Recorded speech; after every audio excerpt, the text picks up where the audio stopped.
all of you who joining us physically as well as virtually. The Specialty Day organized by the Ceylon College of Physicians, and this month it's a pleasure to have Sri Lanka College of Internal Medicine joining us to talk about infectious diseases. And we will be having two lectures and one case discussion. And at end of each session, we can take question and answers. The virtual members can type in their questions on the Q&A section. And it's give me great pleasure to invite my co-chair, Dr. Kumudini Jayasinghe, the president of Sri Lanka College of Internal Medicine, to introduce the first speaker. Over to you, Kumudini. Thank you very much, Dr. Duminda Mundasa, the President of Ceylon College of Physicians. At the outset, I would like to thank the President and the Council of Ceylon College of Physicians for collaborating this specialty update on infectious diseases with Sri Lanka College of Internal Medicine. So there are three interesting topics are lined up for today's program. So without further ado, let me introduce the first speaker, Dr. Charlie Woodrow, consultant in clinical infections and acute general medicine.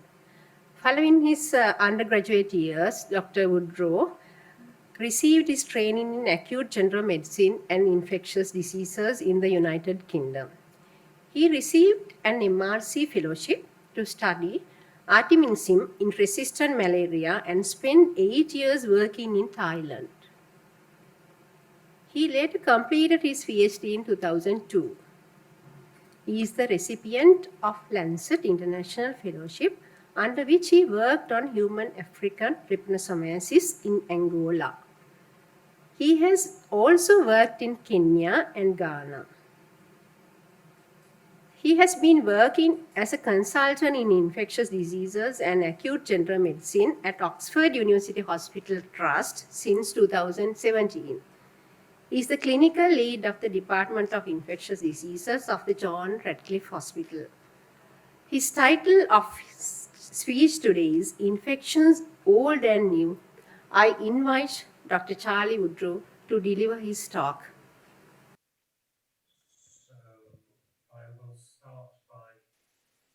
Trying to connect us a little bit.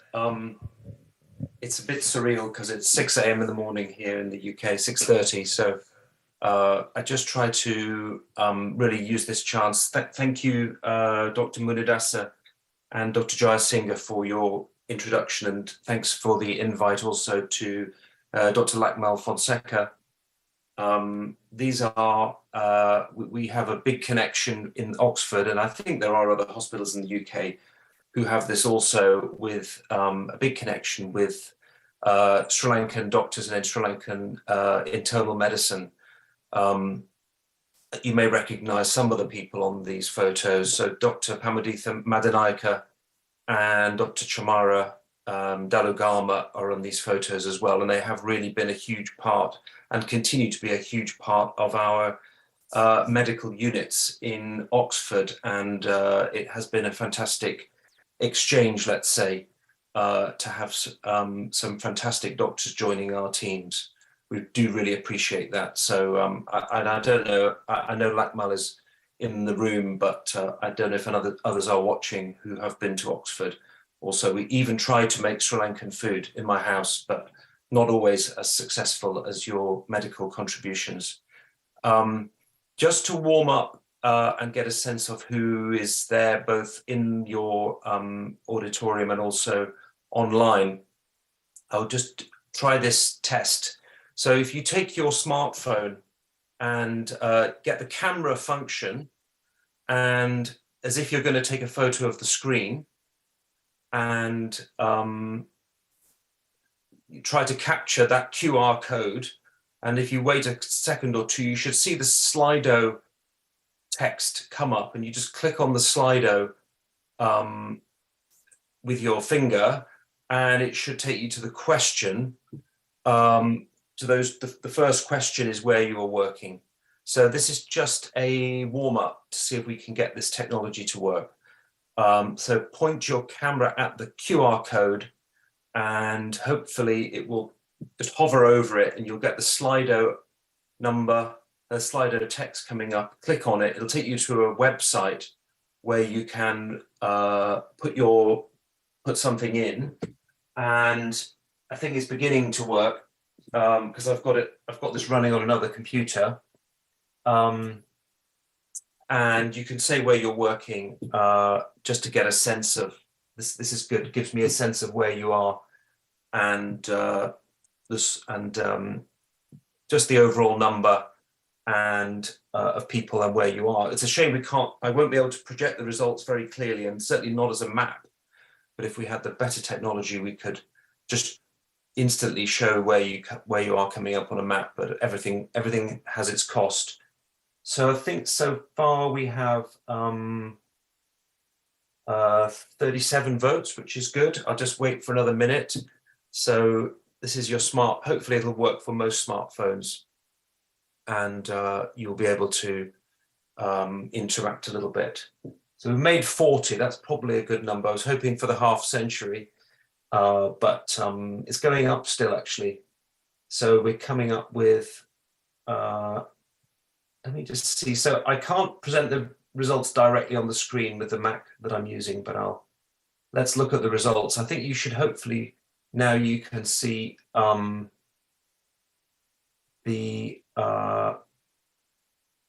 me just, I don't know if we can, that wasn't what I wanted to do. Let me just go back.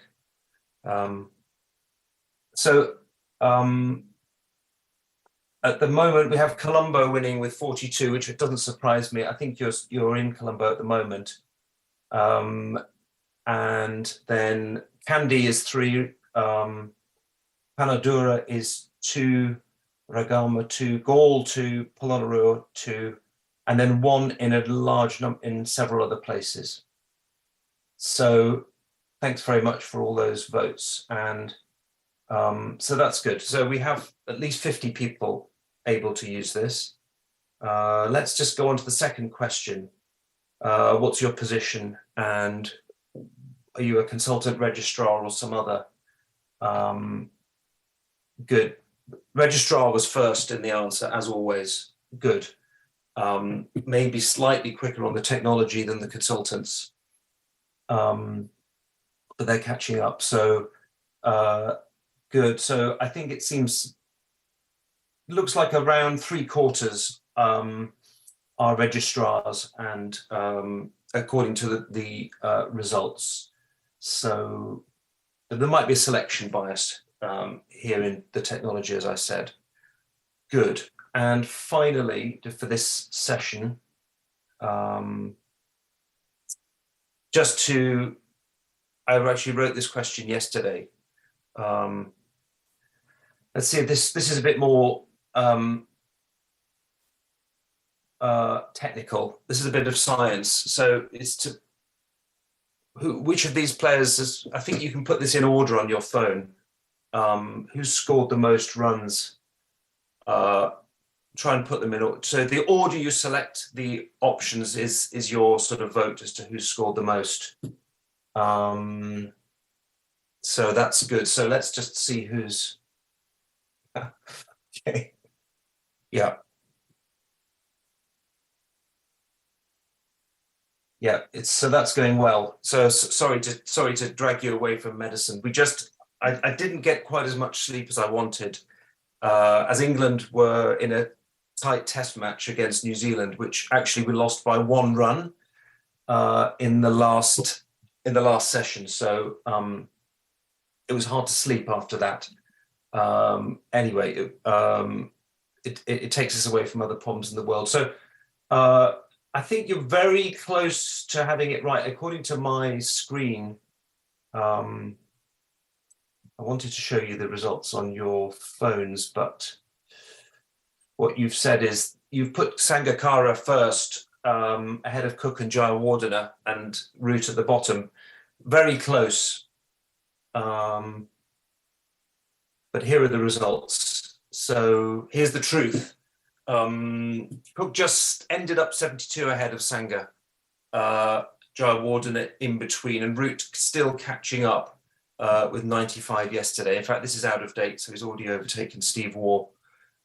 This slide is out of date, as often when you're presenting. So let's move on to my talk.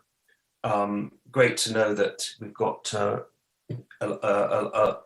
good to hear from you all. So as a registrar, I think I'll tell you a sort of tiny story of a journey through infectious diseases, and mine's only a small one, really. We know that infectious diseases is a massive problem in Sri Lanka and many countries. As a trainee in London, we really saw a lot of domestic infectious diseases, the classic infections, which I think will always be with us in various forms. And really our unit existed to manage TB and HIV with its opportunistic infections. And the real interest I had in infectious diseases really was what you might call geographically restricted infections from other parts of the world. That was what was really, I found most interesting. This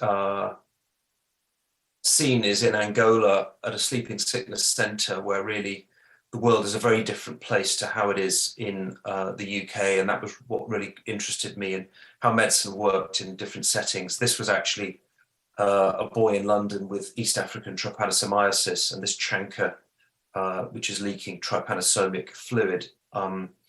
So these were the sorts of cases that I found that I lived for, really.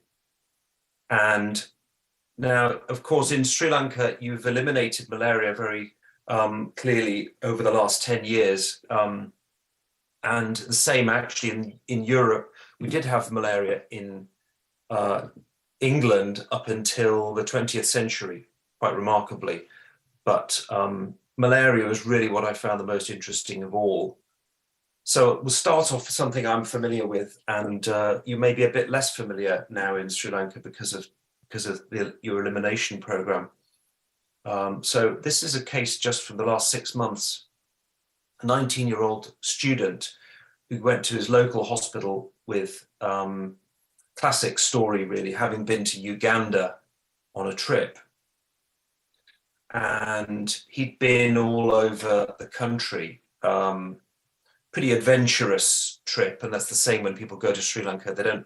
Occasionally they don't stay by the pool, or hotel, and they actually trek off into the bush and catch interesting infections. So he sort of did the same. He traveled all around, going to including getting it quite far north, and I think went to some of these areas in the north, as well as sort of national parks as well. There's nothing other than really seeing things that we could work out that he did. But he did get quite a lot of mosquito bites, and critically, he didn't take any anti-malarial prophylaxis on his trip, which we certainly wouldn't advise.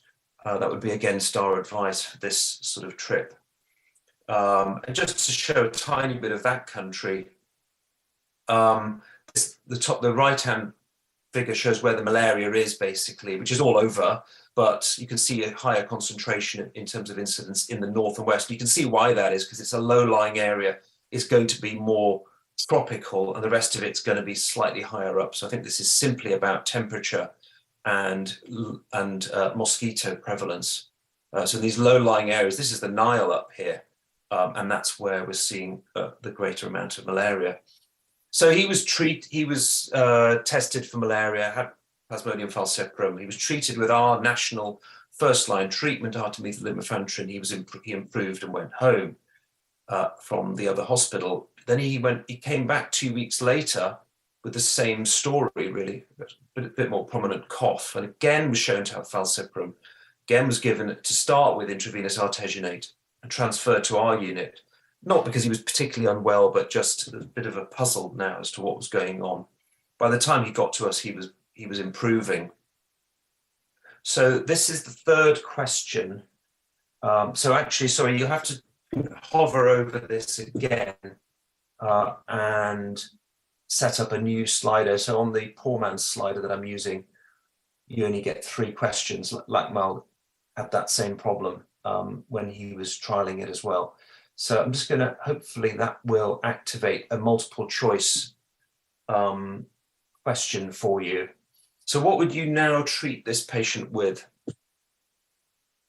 Hopefully you're getting some options there coming up. Yeah, so a bit slower than the cricket. I think the cricket was a faster answer than this one.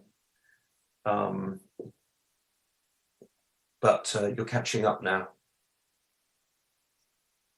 So we're getting up to about, yeah, sorry. So it's a new, you'll have to just hover over this QR code again. This is the second and only and the last one to do. So this should remain active on your phones once you've done this for a couple more questions later on. So let me, so what I've got here really is, the winner is, so the winner is artemethyl lumefantrine at, let me see if I can actually get it to appear on your, what I wanted is get it to appear on your phone, which has slightly failed to do so far. Let me see if I can actually share the result.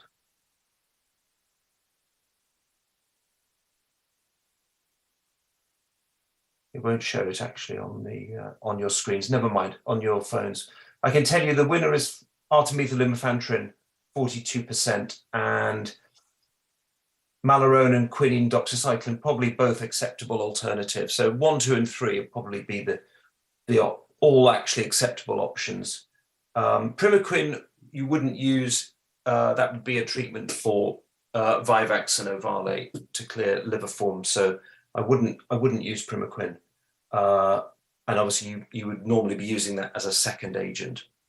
So that's so this is his second bout of malaria, remember. So I think they're all, those top 3 are all fine. So we decided to give him artemethyl lumefantrine.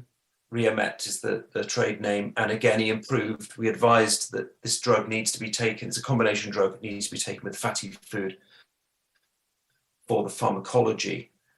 A month later, we had a call from the same district general hospital. He presented a third time with the same problems. He felt like he had malaria again, and he was unwell, but not no signs of organ failure. And he'd been started on artesunate again. He was transferred to us again. He confirmed that he'd taken the whole course of medicine previously, and he was now feeling improved. And he'd taken Riamet with some high-fat milk. Amongst this, we discussed his earlier results with the malaria reference lab, which is in the London School of Hygiene and Tropical Medicine. So 1 or 2 of you may have visited that as well. They verified this was a single species infection, so there's no other species. This is just falciparum. And we won't go through this again, but we weren't going to give him artemethyl lumefantrine a third time, so we gave him Malarone, and he's been fine since. So we treated him with Malarone, that's atovaquone proguanil, and he's been fine during follow-up, and that was around 3 months ago. We've heard no further problems.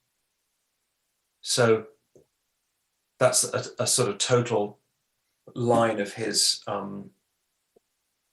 story, really, with 3 bouts of malaria, despite receiving our national reference treatment on 2 occasions.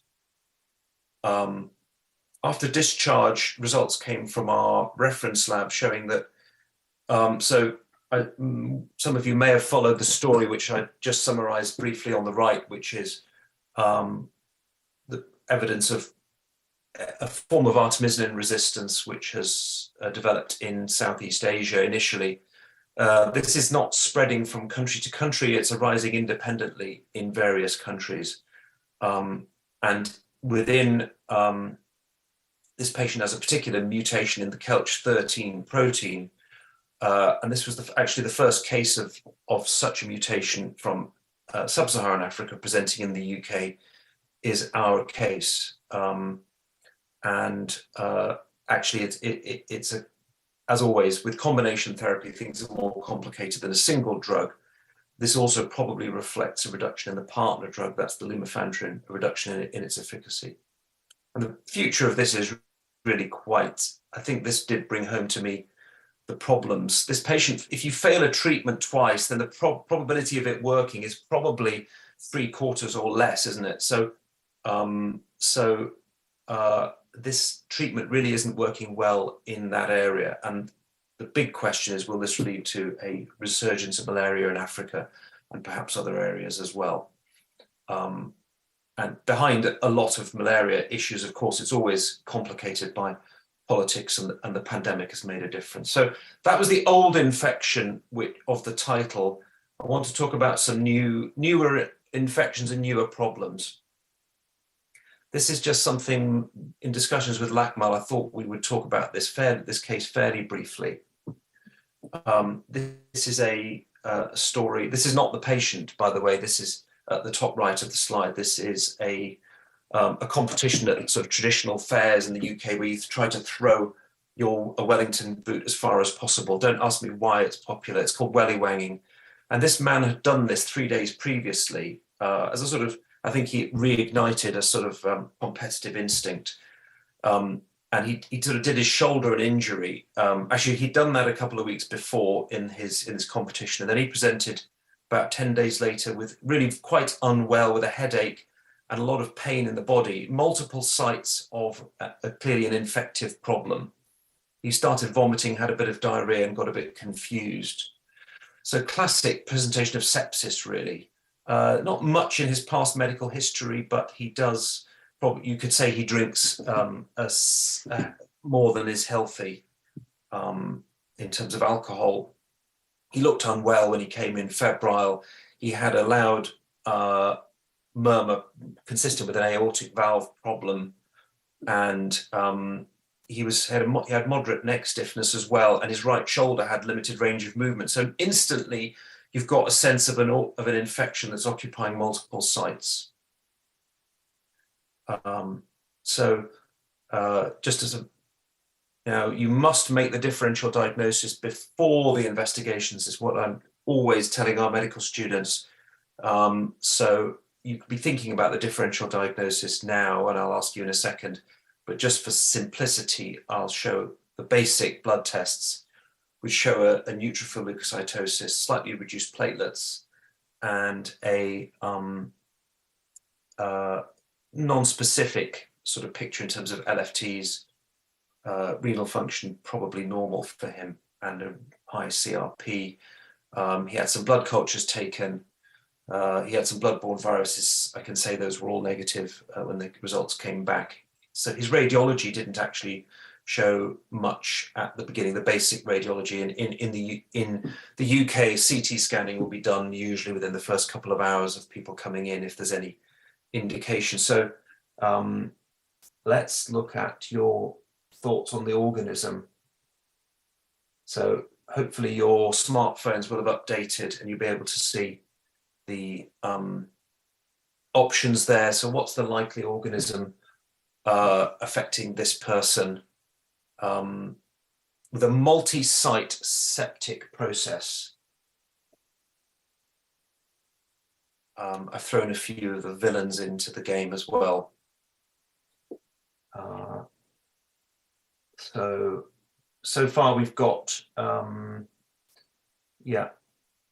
about 20 responses, which is good, and a mixture across the board, really. I think, you think Strep oralis, that's a strep viridans, so that in other words, a green strep with its behavior on blood agar. Strep oralis, a fairly gentle bug, so unlikely to cause something, and it can cause severe problems with endocarditis, but unusual to cause such a rapid multi-site infection. 60% of you have gone for Staph aureus, which feels right. The others are all possible nasty infections. We've got very little Neisseria meningitidis infection now, thanks to vaccination. Tiny bit left. I think also in Sri Lanka it will have reduced markedly, and he's not really the right age group, really. It's just left in it really in children and students now. Just a few of the type B It could have been pneumococcal or group A strep, but it feels like Staph aureus. Thanks. So we'll carry on.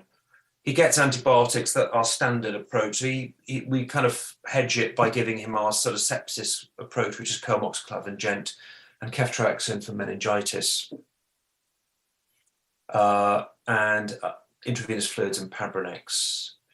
So then he has an LP, which shows actually quite a low number of polymorphs, only 26. So he'd probably just begun to get meningitis at the time of presentation. It wasn't his predominant syndrome. We do the BioFire PCR platform on CSF, which looks for a range of organisms which cause meningitis. Quite an expensive test where you need to invest in the platform as well in your micro labs. And a slightly high protein, but nothing else on the CSF. His blood cultures did grow Staph aureus.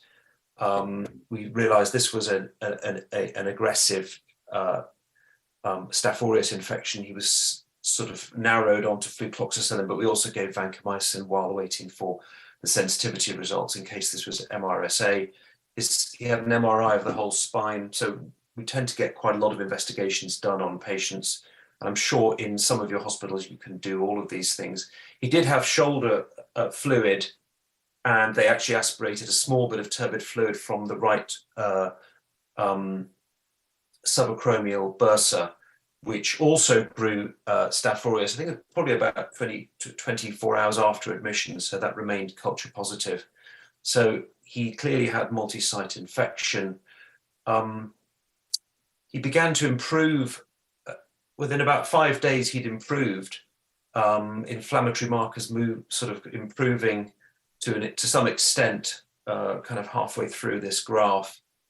We were still waiting for an echocardiogram, so we've had problems sometimes in just the simple throughput of getting echocardiography done quickly. His blood cultures are indicated by the arrows, so he was bacteremic for a couple of days, and then he was no longer bacteremic by these multiple other blood cultures that were taken. We put in central lines, peripherally inserted central lines for these patients who are going to need a long course of antibiotics. He finally had a transthoracic echo actually 9 days after admission. I think we've improved on that in the last year or two. That suggested he actually had aortic stenosis. And they noted severe aortic regurgitation and a severely dilated left atrium. So he's running into trouble. So we know he's got bacteremia, problem with the shoulder, and we suspect he's got endocarditis now as well. And actually, at one point in that course, this stage, he actually was mobilizing, walking around the ward, actually going down to the cafeteria with his family. At around day 11, he became much more unwell with breathlessness and was transferred to the cardiology ward, and actually the surgical team saw him, started on some diuretics. And just these are his observation charts. And then you see towards that stage of his admission, he actually gets more pyrexial and his heart rate suddenly goes up in keeping with worsening heart failure. And also going on to oxygen at this stage. So quite suddenly, really around 2 weeks into the admission, things go wrong.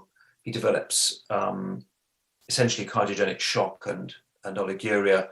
His chest x-ray on the right was his admission one, on the left is the update. So you can see worsening enlargement of the heart, and probably a large left. It's difficult to see what's going on at the left base, possibly a large left-sided pleural effusion there. He goes to theatre, so that's unusual in any hospital actually to do this, but we did have the ability to do that. So emergency aortic valve replacement and aortic root repair. And actually what they found was, as they gave anesthesia, as often happens with a septic patient, you get a drop in blood pressure and then going on to bypass. And actually his main physical problem, aside from the regurgitation, was actually his pericardium was full of turbid fluid. And as soon as they actually drained that, he got a big improvement in blood pressure, and everything improved hemodynamically, some technical surgical stuff, which I'll race through. But he had small aortic root abscesses, behind the aortic valve. So in summary, and so they did quite a big operation. So this was a man presenting, probably started with a subacromial bursitis from his trauma. So trauma and infection are linked. He then probably got bacteremic from that. It spread into his already calcified aortic valve. So it's a bug that looks for new homes, moves around the body. Actually, by the time they did the surgery, all his operative samples were negative. So proving the benefit of antibiotics. So we'd sort of sterilized his sites, but the badness was still there particularly in the pericardium, and clearly he needed surgery on his valve. We gave him 6 weeks of antibiotics. He walked out of hospital with a mechanical valve on warfarin. So these are complex infections, and this is a middle case between the old case and the new case, and the final case, which I'll do quickly now. With Staph aureus, the patients can appear. This patient appeared unwell, but improved and looked ready to go home at one stage. And we tend to do a lot of ambulatory medicine. I think the same in Sri Lanka. You probably the main criteria for admission is whether you can walk or not. But I think you've got to be very careful with Staph aureus because of the prolonged nature of the infection. So changing health problems. So I think we in the UK, our main infection problems actually in Oxford certainly are related to comorbidities. And I think as a doctor sort of improvising, you can see me attempting to improvise something here in this picture with some success, but a bit of rasping on the inside of the shell at the end, and avoided admission to the John Radcliffe with a coconut-related injury. We all have to, as our careers develop, you have to change and think. So I went into infectious diseases because I was interested in the older infections, but I think things that in the UK certainly are dominated by different problems. And so the older patient with developing medical problems, some of them are natural, the development of stones in urinary biliary tracts or other things which give you infection, patients with lymphedema, valve abnormalities, countless physical changes that predispose to infection in the older person with the aging immune system. And a huge element now is in the UK, and you must surely be beginning to see this in Sri Lanka, is the increasing use of medical intervention and what can be done, but it does lead you into different places infection-wise. So more immunosuppression and huge increase in the use of prosthetic devices. Millions of people in the UK have prosthetic material in them in the form of all of those devices in the lower half. So the final case is a man who presented a sort of typical past medical history of vascular problems, but nothing nothing very surprising there. Presents with a temporal headache, jaw claudication, and double vision. He's seen first of all in the eye clinic. They think he's got giant cell arteritis and start him on a high dose of prednisolone. He's referred to rheumatology, who see him in their GCA clinic and start him continue his steroids. He's now feeling better. Add methotrexate, and very, very rapid, efficient process where they counsel him all in a single session and send him off to the GP for a few months with a reducing course of prednisolone. And that's their sort of overall thing. So they suggest he should get vaccinated against against COVID, flu and pneumococcal vaccine, and send him off. He's referred to our ambulatory unit. He's now on 20 milligrams of prednisolone and is referred for ambulatory assessment. He's been feeling weak and dizzy for several days, and intermittent symptoms since his initial diagnosis. He's struggling to climb the stairs, and he's lost 8 kilograms of weight. He's not short of breath. He doesn't have a cough, and he doesn't have a fever. So it's really this constitutional change, really. He looked very well. There was nothing to find on examination. And his bloods didn't really attract a lot of attention. His full blood count, I think that's all within normal limits. Actually, his total lymphocyte count is low. Now his there's a slight noise in the background, which is our waste, which is our the large truck coming to pick up our recycling. So you might hear a bit of humming in the background. He's got slight renal impairment. His albumin has fallen. His CRP is elevated. His chest X-ray, people might want to comment on that. You wonder if there's something going on in the mid zones bilaterally. I think this is the final moment and we're coming to the end of my time, so I don't want to go on too much longer. Any thoughts on the diagnosis? This is just going to be any thoughts overall?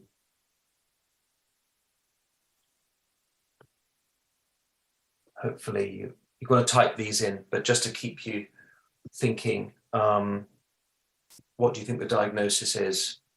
Some answers beginning to come in. Yeah. Okay, we've got 5 coming up. I'll just give you another 30 seconds and then, yeah.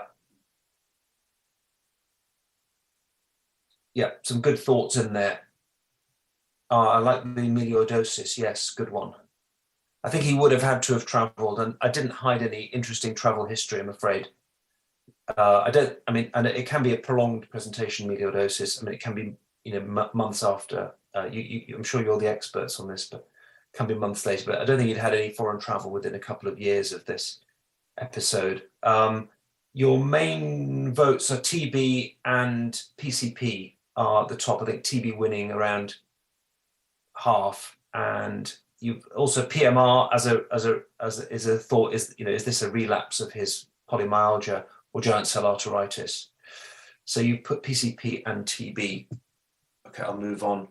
The impression that the medical team was a subacute infection, and so, but he gets the programmatic sort of management, which is some coamoxiclav and some urgent tests arranged. The hospital is full. We're actually sometimes it feels like a resource poor setting, even in the John Radcliffe Hospital. It's extremely busy, although I don't think as busy as what I understand for a typical medical take is in most Sri Lankan hospitals, but nevertheless very busy. So he's sent home, he comes back, and really he's managed as an ambulatory case. He does have a CT which talks about some form of interstitial lung disease, non-specific, nothing. So they say there's something wrong with the lungs, but nobody's particularly concerned. Some consults are sent. And then he comes back. Some advice is given. No great concern about this patient. 3 days later, he comes back to my medical take, having had a rigor and increasing lethargy, seen by Pamuditha on our post-take ward, and on our post-take ward round. The patient felt he had a problem with the abdomen, and I said to Pam on the ward round, I just wonder if this could be PCP, because he hasn't got any respiratory symptoms, and he had normal oxygen saturations. We didn't walk him around the department, which I think would have been better. And the question is, where do you jump in and give treatment? A follow-up scan he had straight away. We gave him some doxycycline to add to the coamoxiclav. We admitted him, even though he could have gone home, actually. Overnight, things changed rapidly. He became very hypoxic quite suddenly. His CT scan would look much worse. We started him on high-dose cotrimoxazole, and he was admitted to ICU and had a very severe course. So this is a problem. So changing times. As a trainee in London, all the people I saw with PCP, the vast, vast, vast majority were HIV positive patients with advanced HIV disease. Partly because I moved to Oxford with a different demographic, but I think also over time, there's a large number of people walking around with immunosuppression. And that's now the vast majority of our PCP patients are HIV negative, and the disease is worse. It's been renamed, the species is renamed Pneumocystis gyrovesii. So this is a major problem, and the problem is how difficult it is to diagnose it and pick it up. So you've got to have a high index of suspicion. And the question is, should such patients be on cotrimoxazole prophylaxis? And there's a paradox: is often it's other teams start the patient on these immunosuppressants, but they don't necessarily see the consequences. So really, just to finish off, you need to know your enemy, and I recommend this book. Actually, it's a book about cancer, but you need to know your enemy. And infections are changing in the UK and in many parts of the world. So I think I'll finish there. Hopefully there's a couple of minutes for any questions, and thanks very much.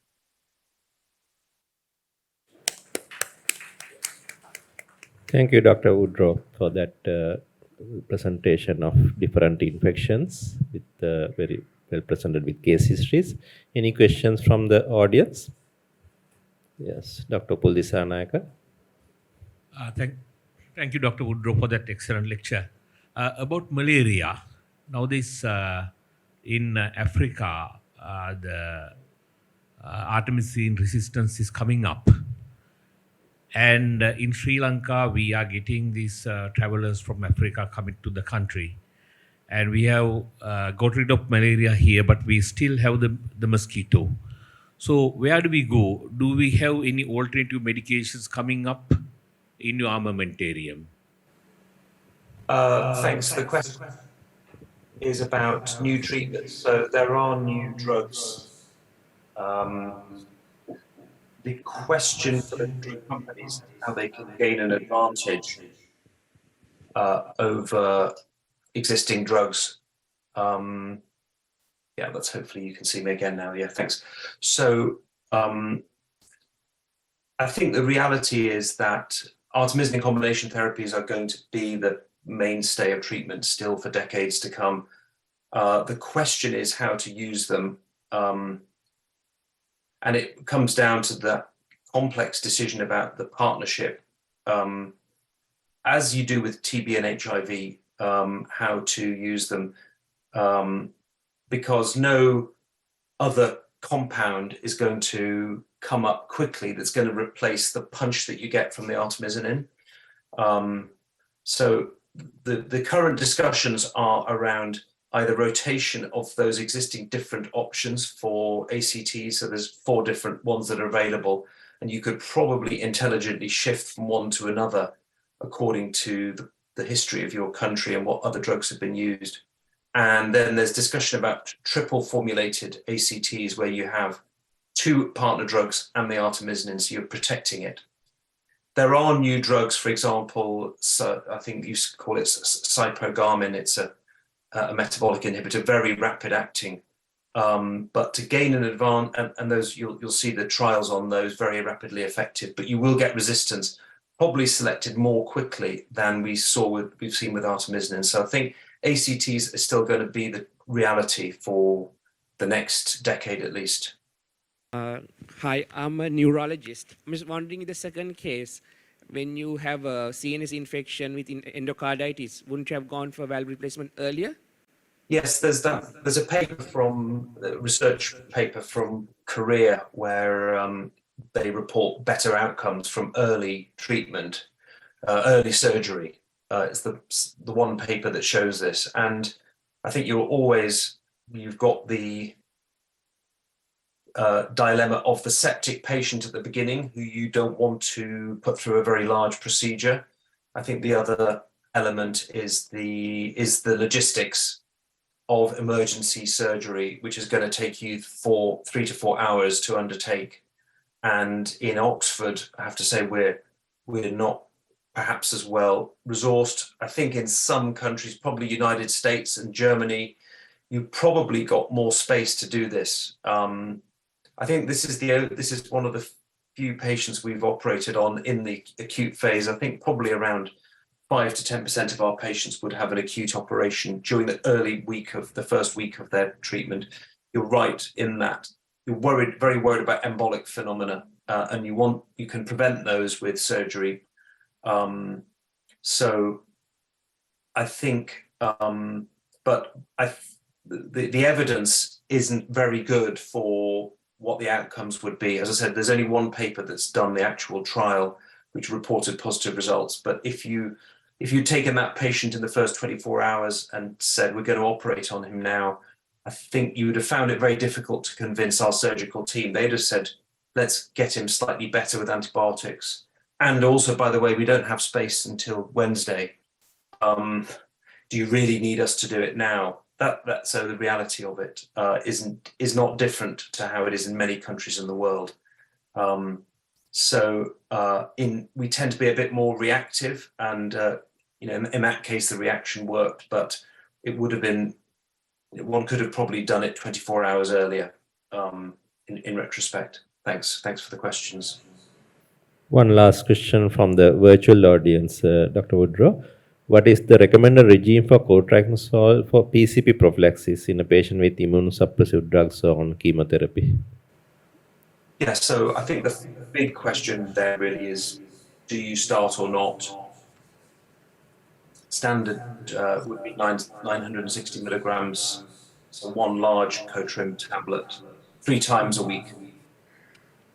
Should be fine to prevent PCP, and we're doing some work with so we have a lot of conversations with our rheumatological, neurological, dermatological colleagues. Lots of patients going on to different forms of immunosuppression. We have a lot of latent TB questions as well. And I suspect it's a growing part of your work in your clinics. I imagine in Colombo, it's a very common question about prophylaxis or treatment of latent TB. So I think having those connections with other specialties is the most important thing, rather than worrying about the dose particularly, is making sure that your different specialties are in line with preventive treatment for PCP and other infections such as TB. Thank you, Dr. Woodrow, and thank you very much for joining us very early morning for you. We appreciate your commitment to be with us and contributing very positively to success of this program of the Ceylon College of Physicians. And we will be sending you a certificate of appreciation by email. Oh, thank you. And hopefully you'll be with us in physically very near future. If you can make it here, we'll be very grateful to have you. Always keen to take any opportunity for visits to Sri Lanka. Thank you very much. So we'll be moving to our next speaker. Again, I will ask Kumudini to introduce Dr. Lakmal. Our next speaker is Dr. Lakmal Fonseca, MBBS MD, DPhil Laksan, MRCP. Dr. Lakmal Fonseca is a senior lecturer at the Department of Medicine, University of Ruhuna, and a specialist in internal medicine at Teaching Hospital, Karapitiya. Dr. Fonseca has a special interest in infectious diseases. He completed DPhil in molecular medicine and immunology at the University of Oxford, where he studied innate immune responses in dengue viral infection. He completed his overseas training recently at the John Radcliffe Hospital, Oxford, United Kingdom. Dr. Fonseca has published his research in index journals and has presented numerous abstracts and posters. So he will talk on HIV-associated opportunistic infections. Over to you, Dr. Fonseca. Thank you very much. I hope everyone can hear me. It's a real pleasure to be back and in NHSL, where I trained as a registrar. So I was trained under the infectious diseases and acute general medicine team in Oxford, and Dr. Woodrow is the lead in the infectious disease. I had a really nice training and a good time in Oxford. So I'm going to touch upon HIV-associated opportunistic infections, which when I was a registrar here, I did not get much exposure. So I thought of talking on this topic. So moving on, what are opportunistic infections and why does HIV associate with opportunistic infections? So those are life-threatening infections that are seen in patients with advanced HIV who are generally not on antiretroviral therapy. and usually occurs when there's a weak immune response. And in HIV, it is mainly associated with a degree of immunosuppression, which correlates well with the CD4 count. So, but not only the count, the quality of the CD4 response is also important. If you look at the graph on your right side, you will see when the HIV infection sets in, it precipitously drops the CD4 count initially, but then the bone marrow and the hematopoietic system kicks in and increases the CD4 counts and to compensate in a compensatory mechanism. And thereafter, over many years, the CD4 count drops and causes opportunistic infections.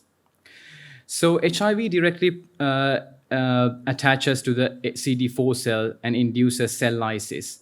And the degree of immunosuppression is related directly for the CD4 count, but also there are other factors which are contributing.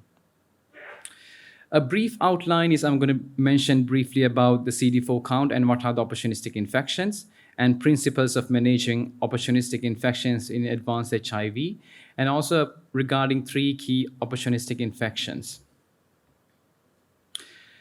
First of all, with the CD4 count, there are, on your left-hand side, you will see bacterial infections, pulmonary tuberculosis and extrapulmonary tuberculosis, herpes simplex, and usually multidermatomal herpes zoster could be associated with HIV with any level of CD4 counts. And when there is the higher degree of immunosuppression, when the CD4 count is less than around 200, you will see pneumocystis carinii or pneumocystis jirovecii, pneumonias, toxoplasmosis, cryptococcal disease. And with higher degree of immunosuppression, CD4 counts, when they drop below 50, then we'll see disseminated mycobacterial avium infections and also CVMV retinitis. So depending on the degree, the differential diagnosis might slightly change. It is a general rule that we can go for when we are investigating for infections. What are the principles in investigating infections in immunocompromised in advanced HIV? As you all know, the features of infection, symptoms and signs, and also the radiological findings might be very subtle and atypical. So then the key finding here is to go for full house and looking for all the signs and symptoms, looking for advanced modalities of microbiological sampling and radiological findings, gather as much as possible data before embarking on a diagnosis. So it is important to get the history and physical examination to identify basically localize the affected organ, and then have a broad differential diagnosis as there could be bacterial, viral, fungal, or parasitic illnesses which are leading to infections in the immunocompromised. You must also factor in the CD4 count as well, as the differential diagnosis might slightly change depending on the degree of reduction of CD4 count. And active investigation is the key. Have a low threshold in obtaining microbiological investigations. Some investigations might be invasive, such as bronchoscopy and going for a BAL, and look for higher modalities of treatment. If the chest x-rays and although negative, you can go for CTs and MRIs and higher degree of investigations. And also have a low threshold to go for obtaining tissue samples as well. In HIV, it is very important to have a multidisciplinary approach. Involve your microbiologist, HIV specialist, pharmacist, intensivist, radiologist, and also the people who are community follow-up. We are in our system, we are lacking a certain people that I mentioned, but it's imperative in the future to involve all the groups and in managing these difficult infections. And also lies closely with the lab to chase investigations. And also in all the status of HIV, especially in Sri Lanka, tuberculosis should be considered. And we usually use MANTO test, skin testing in Sri Lanka mostly, but it's important to look at IGRAS as well because it has more sensitivity when it comes to diagnosis compared to amount of tests that we use. And in all patients, do bloodborne virus screening, syphilis, and also other STI screens. I'll start with the case. A 59-year-old who had diarrhea, weight loss, and personality change over 3 months. He has been ill for roughly an year. He comes with predominant respiratory symptoms, shortness of breath, dry cough, and fever. There was bilateral crackles in middle and lower zones. And he was diagnosed of HIV like 2 weeks ago. And bloods, there is a marginal pancytopenia with a low lymphopenia, and there was a hepatitis, mild degree of hepatitis, and deranged renal functions. And sorry, I had my Slido in place, but I have to shift my presentations here. So I'll give you 15 seconds to think about some differential diagnosis.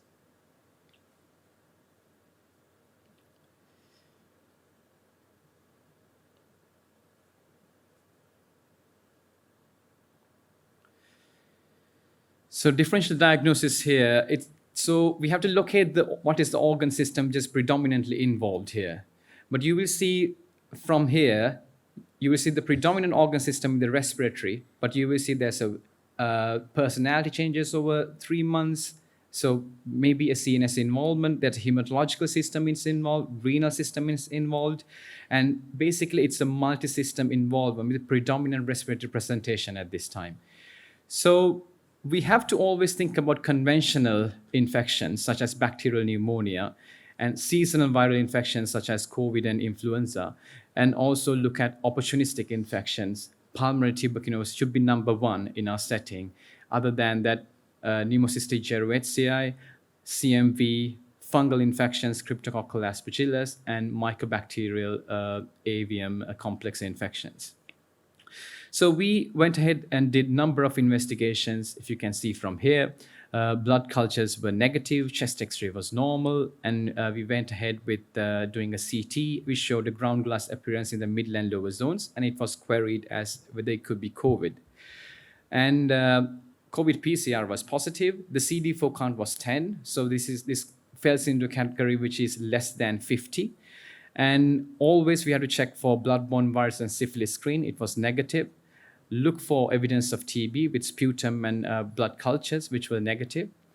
And beta-D-glucan is one of the tests that we do there in the UK, which was found to be high. And I do not assume that it is available here. Yeah.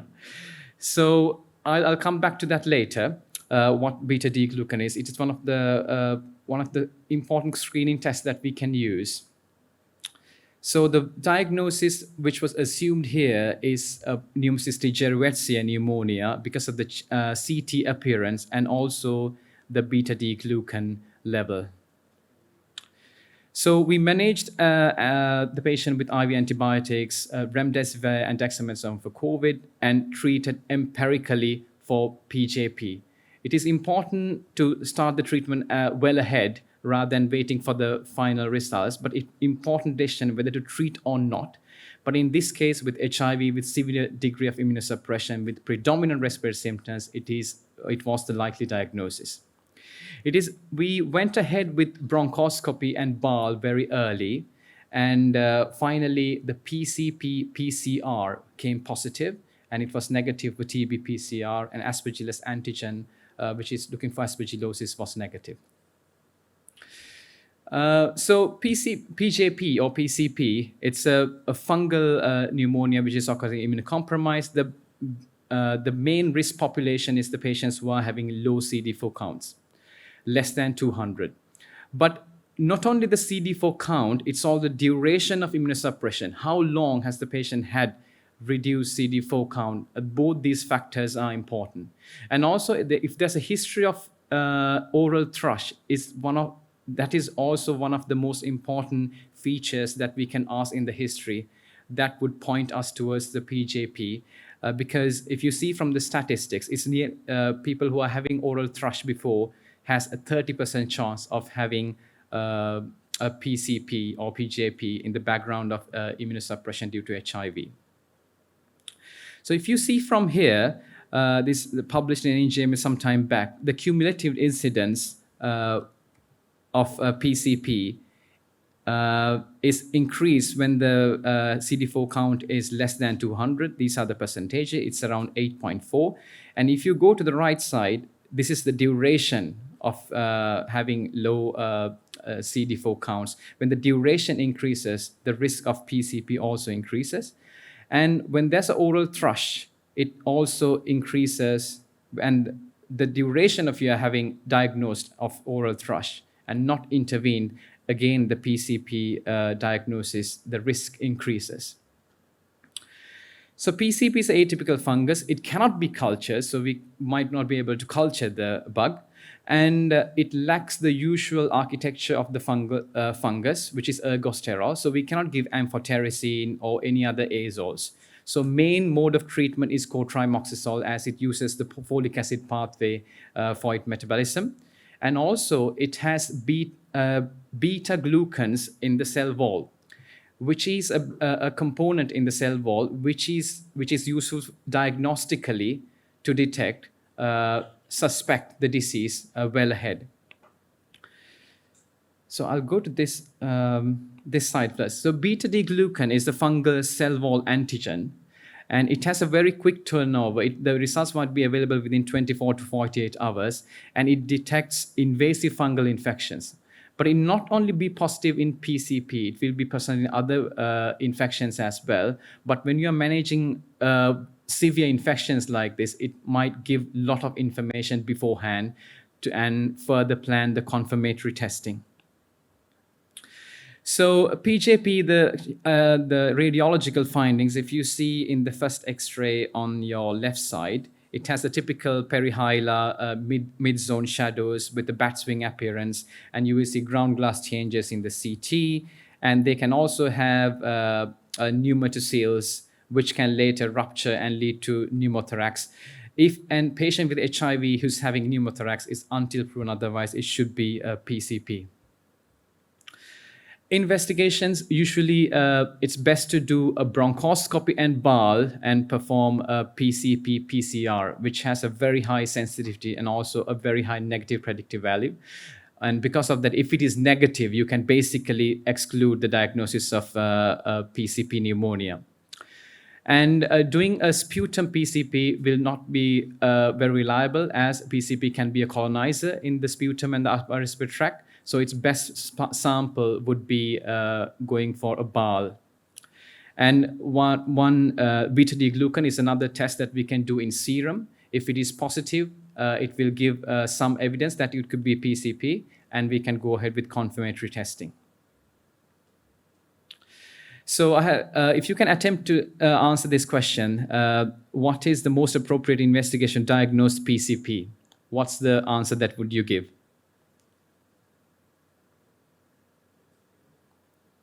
Would you be happy to give an answer?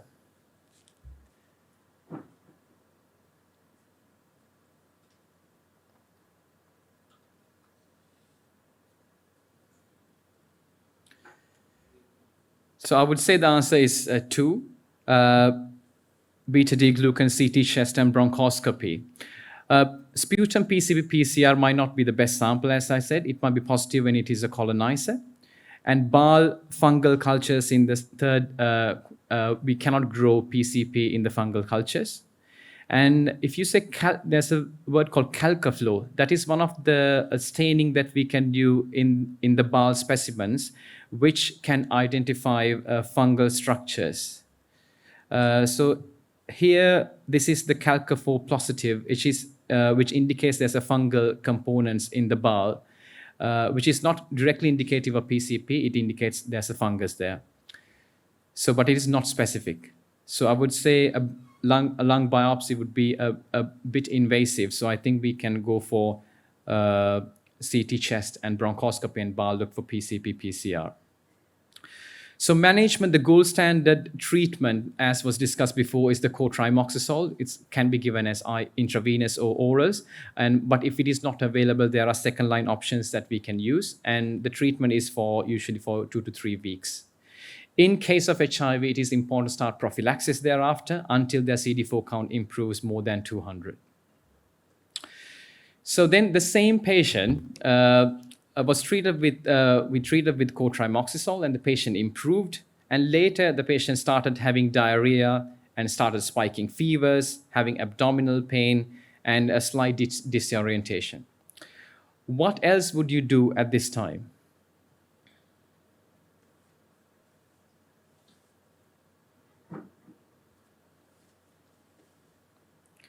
So the investigations were, we have done sputum AFB, which was a negative, and the CT was repeated. It showed bilateral ground glass changes, which has been increased. But interestingly, the beta D glucan, which I mentioned before, was trending downwards with treatment. But the patient's ground glass appearances in the chest are increasing, and the CT showed there's an additional development of colitis. Then maybe we should think of other infections. So the differential at this stage was because the patient received broad spectrum antibiotics, whether it is Clostridium difficile, whether it is another bacterial gastroenteritis, the organism might be similar to the immunocompetent, CMV colitis, and any other parasitic infections that we see with HIV. And usually PCP is usually confined to the lungs. So it cannot cause colitis or CNS symptoms. So we thought of other avenues in the diagnosis and went for further testing. So initially, this patient had a CMV PCR, which was within the usually accepted range, but when we repeated it, it was very high, which indicates that the patient had a rapid rise of the CMV viral loads, and the other test that we have done was negative. So we went for the money. The important thing to diagnose CMV is go for a histological diagnosis, and went ahead for a sigmoidoscopy or colonoscopy, and we found evidence of CMV colitis. There was patchy ulceration, and there was and the biopsies was taken from here, and the diagnosis was disseminated CMV because there was worsening lung involvement with some CNS involvement as well. So briefly about CMV disease, it can present with abdominal plain body diarrhea with the general constitutional symptoms. It can present with pneumonitis, CMV retinitis, hepatitis, and can have encephalitis as well. And also importantly, they have gastrointestinal disease. Most of the important fact that we can remember is with gastrointestinal CMV, we might not see the general viremia. Sometimes the CMV PCR in the blood can be negative. So the gold standard, as I said before, would be histological diagnosis, go for colonoscopy, look at the biopsies, and there could be inclusion bodies, outside inclusion bodies that you'd see with the disease. So you can see the picture of the typical appearance of the ulcer inclusions. Then you could start on treatment for PCP as there was a rapid rise in the CMV viral loads. There was consistent evidence of pulmonary involvement with gastrointestinal involvement, and also there was some CNS evidence as well. So the treatment is usually IV ganciclovir, and in severe disease, life-threatening disease, you could consider immunoglobulins as well. And usually the treatment is given for 3 weeks until the CMV PCR becomes negative. Moving on to another case. This case is a 25-year-old who has been well 3 weeks back, a female, and she actually presented with 2 to 3 weeks history of headaches, diplopia, vomiting, and dizziness, and had worsening symptoms over the last few weeks. And on examination, she was found to have a left-sided sixth nerve palsy. So it's possibly a false localizing sign. And general blood investigations were seen, and also the blood-borne viruses screen was requested and was found to have positive for HIV. Also, she had a transient loss of consciousness, increasing drowsiness on lying flat, and then we thought of some differential diagnosis. I'll give you 10 seconds to think about what are the differential diagnoses that would be entertained. Sorry, I don't have the interactive communication bit at this point.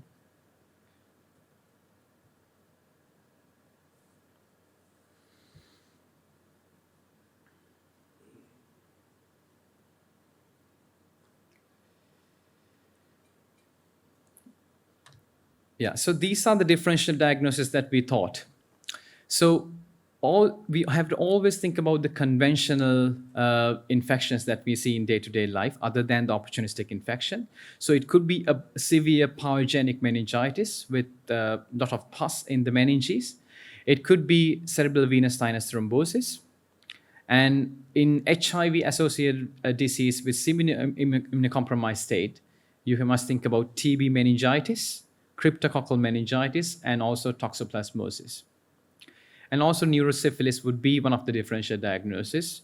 But here, because there are prominent focal neurological signs, we have to think about pyogenic or pus-forming, or bacteria, TB meningitis first of all, and also cryptococcal meningitis. So these are the investigations that was done later. A CT venogram and MRI venograms just to see whether there are any cerebral venous sinus thrombosis.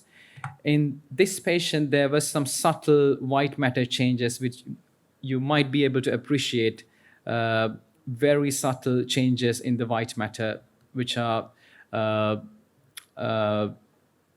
which, as I said before, the radiological findings can be very subtle. But because the body cannot mount a good immune response, because usually they have very low CD4 counts. And the HIV viral loads were high. And again, this lady also had a CD4 count of 10 or 5 or that sort of thing, very low CD4 counts. And the blood cultures actually grow cryptococcal neoformans, and the cryptococcal antigen was negative. I'll come back to that. I don't think that's another test that we don't have it here, but in Africa and other countries, it is available as a lateral flow, which is a very useful test. The lumbar puncture was done. There were some cells, and the gram stain showed 3+ yeast. The opening pressures were high, and the TB PCR was negative, and the CSF PCR, which detects a panel of bacterial, viral, and fungal organisms, were positive for cryptococcal neoforms. So diagnosis here was cryptococcal meningitis. Coming back to the cryptococcal antigen, if you could see from the previous testing, the blood cultures and the CSF was positive for cryptococcal neoforms, but the cryptococcal antigen test was negative. I'll come back to that later, why that has happened. But cryptococcal antigen was developed when they were when the world was investigating in the cryptococcal death prevention program, because in Africa they saw a lot of deaths happening due to cryptococcal meningitis, but they didn't have a good test. So cryptococcal antigen is available as a lateral flow, which is like takes 10 minutes, and also latest agglutination test, which takes less than 24 hours, I presume. We, in our traditional teaching, we know that we can perform Indian stain in the CSF, which can have the characteristic appearance that you would see here, and also the culture, which will take days or weeks for the final results to come up. But cryptococcal antigen is transforming in that way. You can do in the serum, you can do in the CSF, and also it is detected in the serum roughly 22 days before the symptoms of meningitis appears. So it predates the onset of meningitis, cryptococcal meningitis. So you can diagnose well ahead, and you can start treatment in these patients. So in this scenario, the cryptococcal antigen was negative and the blood cultures were negative. This is called as the prozone effect. As you can see in this diagram, when the antigen levels are low, the antibodies are in excess, it will become negative. And this is the typical the window that the cryptococcal antigen, the assay becomes positive. There's evidence of agglutination. But when the antigen is in excess, it does not agglutinate again, and it can give a false negative test, which is called as the prozone effect. And this is, if you dilute the test, if you do serial dilution, the test will become positive. And so as a protocol, when you suspect cryptococcal meningitis, you can have if it is negative, you can do serial dilutions. And in this patient, it happened, the sample became positive later. So cryptococcal disease, it can present, mainly occurs with the immunosuppressed, but it can occur in immunocompetent people as well. Mainly it presents with meningoencephalitis, but can have pulmonary or disseminated forms. The treatment regime is complex, but it is given in a nice guideline, coined by the WHO, updated in 2018, I guess. So it mainly consists of using amphotericin B and flucytosine, and also there are 3 phases that you can use: induction phase, consolidation phase, and maintenance phase. And depending on that, the treatment is varied. I'm not going to discuss about mycobacterial avium infections today. And regarding the learning points from this lecture, we are in a situation where there's a huge economic crisis in the country, and we might run out of medication, and we might not have fixed dose combination and single tablet combinations for HIV, because you give multiple medications as combinations in HIV to prevent resistance. So it is an important thing to know about this opportunistic infection. In case we run out, if the patients run out of tablets, we might see these patients more and more coming with opportunistic infections. So the most important way to prevent this is early diagnosis. Think about HIV early and start ARTs before, and rapid screening test for opportunistic infection is important, such as the beta-D-glucan, having cryptococcal antigens in board. Those would be important, but unfortunately, those are not in our armamentarium in our setting. But some of those tests are very cheap, so those we should embark on getting those things in case. I would like to ask for any questions, and also you could refer to this guideline. The HIV physicians have coined up this nice guideline mentioned in the control program. They have done a fantastic job in managing these HIV cases. So important lies with them, and have a multi-MDT approach to managing these difficult infections. Thank you. Thank you, Lakmal. And it's open for discussion and questions. Anyone in the physical audience would like to?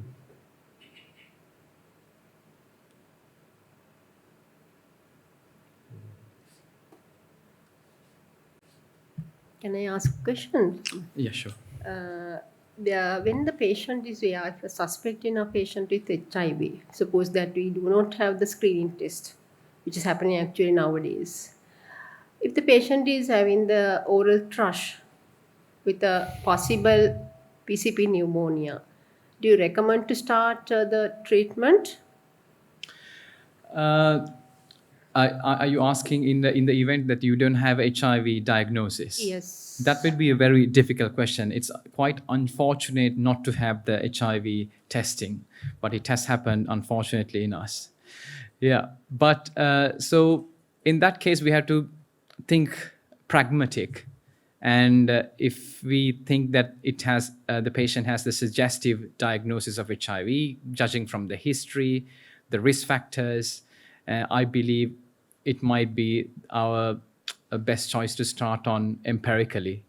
But in the ideal world, we should have HIV diagnosis, which is actually a cheap test. But it's unfortunate that we don't have it. But it's not the ideal most answer that I could give. But I think it's very pragmatic to start. If the history and all the other features are suggestive, it's best to start.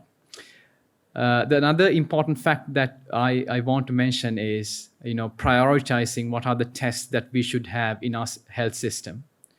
So if we have CT and MRIs, which are much more expensive tests, and we have PET scans available sometimes, but sometimes we don't have very simple tests in our country. That denotes that we are there's a big problem in our system whether we have not prioritized certain tests, some of the things we should have in our system. As it's shown in one of the patients, the multiple opportunistic infections are possible in HIV, I suppose. So or at least in UK, do they screen for all that if you suspect, common ones, do you look for them at the beginning, or you just look at the symptoms and then see what is most likely and then treat it and then see how do they approach? Yes, that's a very good question. Because in UK, they usually look for all the most of the opportunistic infections in the first go, because they have most of the tests that are available to look for CMV and PCP, cryptococcal, and there are easily done tests like a cryptococcal antigen in the serum. You can do that easily, and you can find out, and that, as I said before, it predates the meningitis. So you might see that test becoming positive without even the patient is having meningitis. And with the degree of immunosuppression, you might not see the clear picture.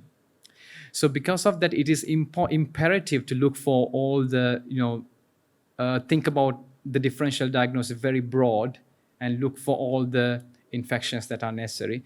Because when you start HIV treatment thereafter, you will be missing those diagnoses and finally end up with iris. When the immune system reconstitutes, you will be ending up with immune reconstitution syndrome. So usually in UK, because of that, you go for most of the investigations and then treat. Other than that, especially with CMV is a virus which downregulates the MHC class 1 receptor, which is the antigen presenting receptor. So because of that, when the CMV infection is there, it downregulates antigen presentation, and the body might not pick up other infections. So with CMV, you can have other opportunistic infections such as PCP as well. Such as in this case, the PCP was diagnosed first, and then the CMV was diagnosed. So maybe the patient had both CMV and the PCP to begin with, but we have done all the investigations, and this is a great case to show that opportunistic infections can occur together. So it is important to look for it. Just one last question from the virtual, or two questions coming up. Place of steroids in PCP management in HIV patients? Quick answers. Yes, usually PCP is treated. The usual guideline is it depends on the level of respiratory compromise. If the patient is having severe respiratory compromise with oxygen requirement, steroids are indicated. In a mild form of PCP disease, you can just treat with cotrimoxazole. It depends on the case by case. What is the difference between HIV 1 and 2 infection? Any difference in opportunistic infection among them? Yes, so HIV-2 infection is mainly concentrated to the Western Africa. There's a small pocket of cases that HIV-2 exist. So rest of the world is HIV-1. HIV-2 is slowly progressive, and it has a lesser sort of immunocompromised nature. So opportunistic infections are much less in that case. So it has a very slower progression as well. So you have more time to pick that up. Thank you, Lakmal. So we'll close up your session with that last question. Yeah. And before you move down, there's a certificate of appreciation. So can I ask Kumuduni to join me to present it to you? Yeah, thank you so much, and thank you for the Ceylon College of Physicians for inviting me to do this talk.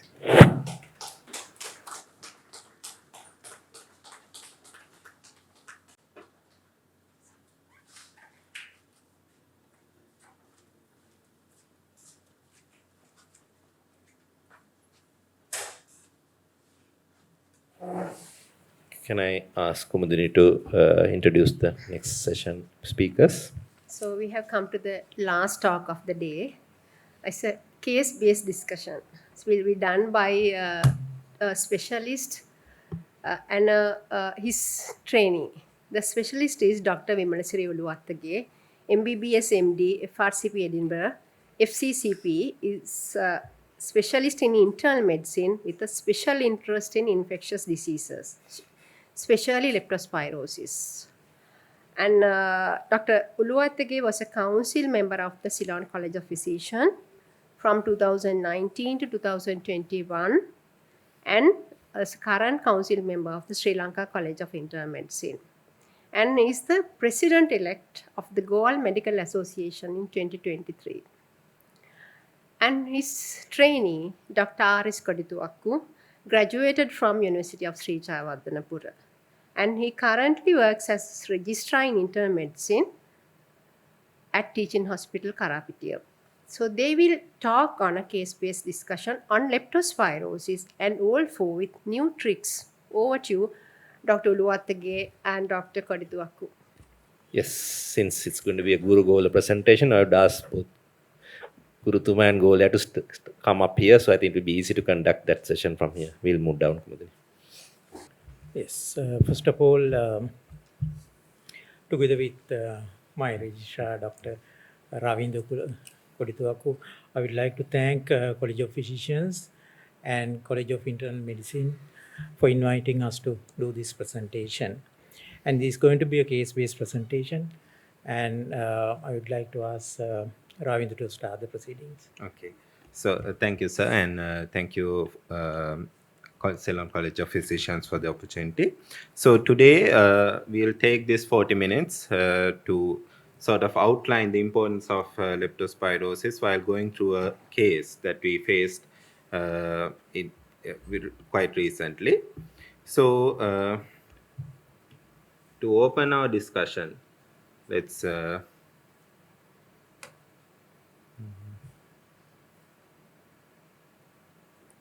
yes.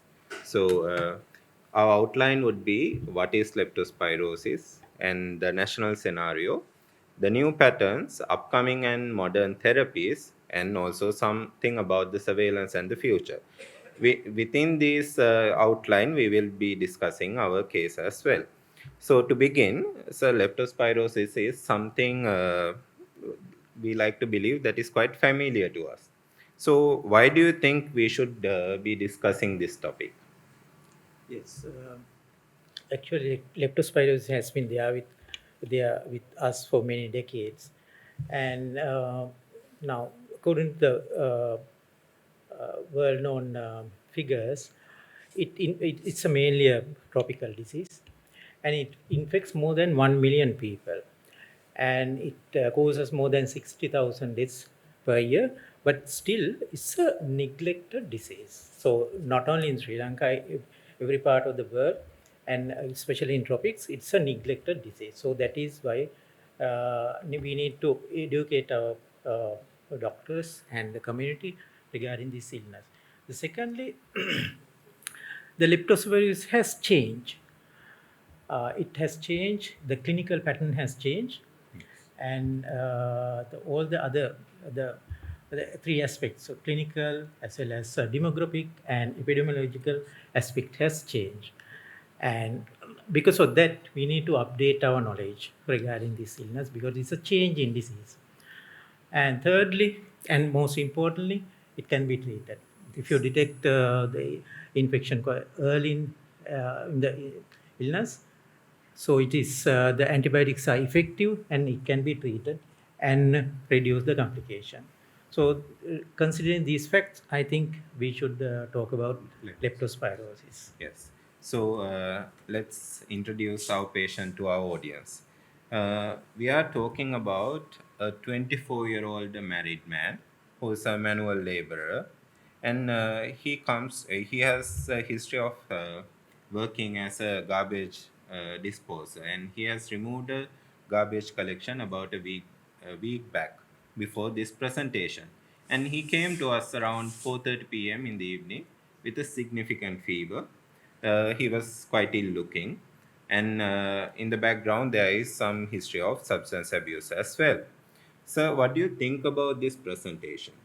Yes, you mean you want to think about the possibility of leptospirosis, obviously, Yes. going into the details of the history. And yes, according to our leptospirosis management guideline, and if anybody who presents with, because Sri Lanka is an endemic country, any person who is coming with acute febrile illness, with a history of high risk exposure to contaminated environment.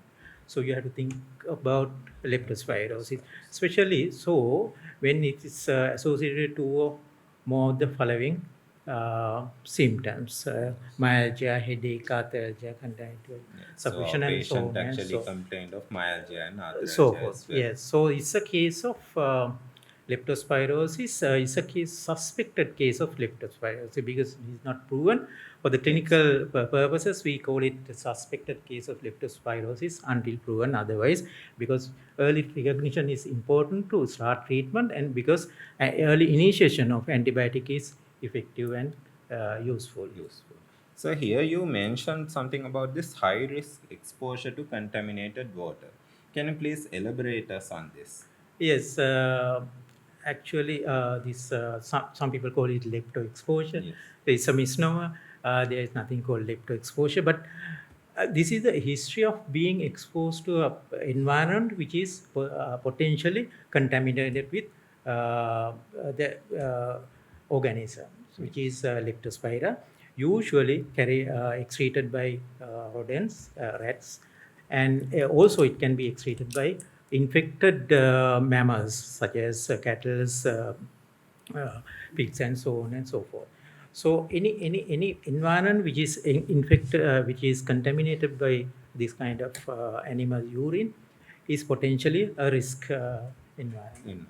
So taking into account considering our country as a tropical country with widespread rainfall throughout the country and lot of water bodies everywhere, so there is a potentially very high risk of all of us to get exposed to this kind of contaminated water, contaminated environment. Yes.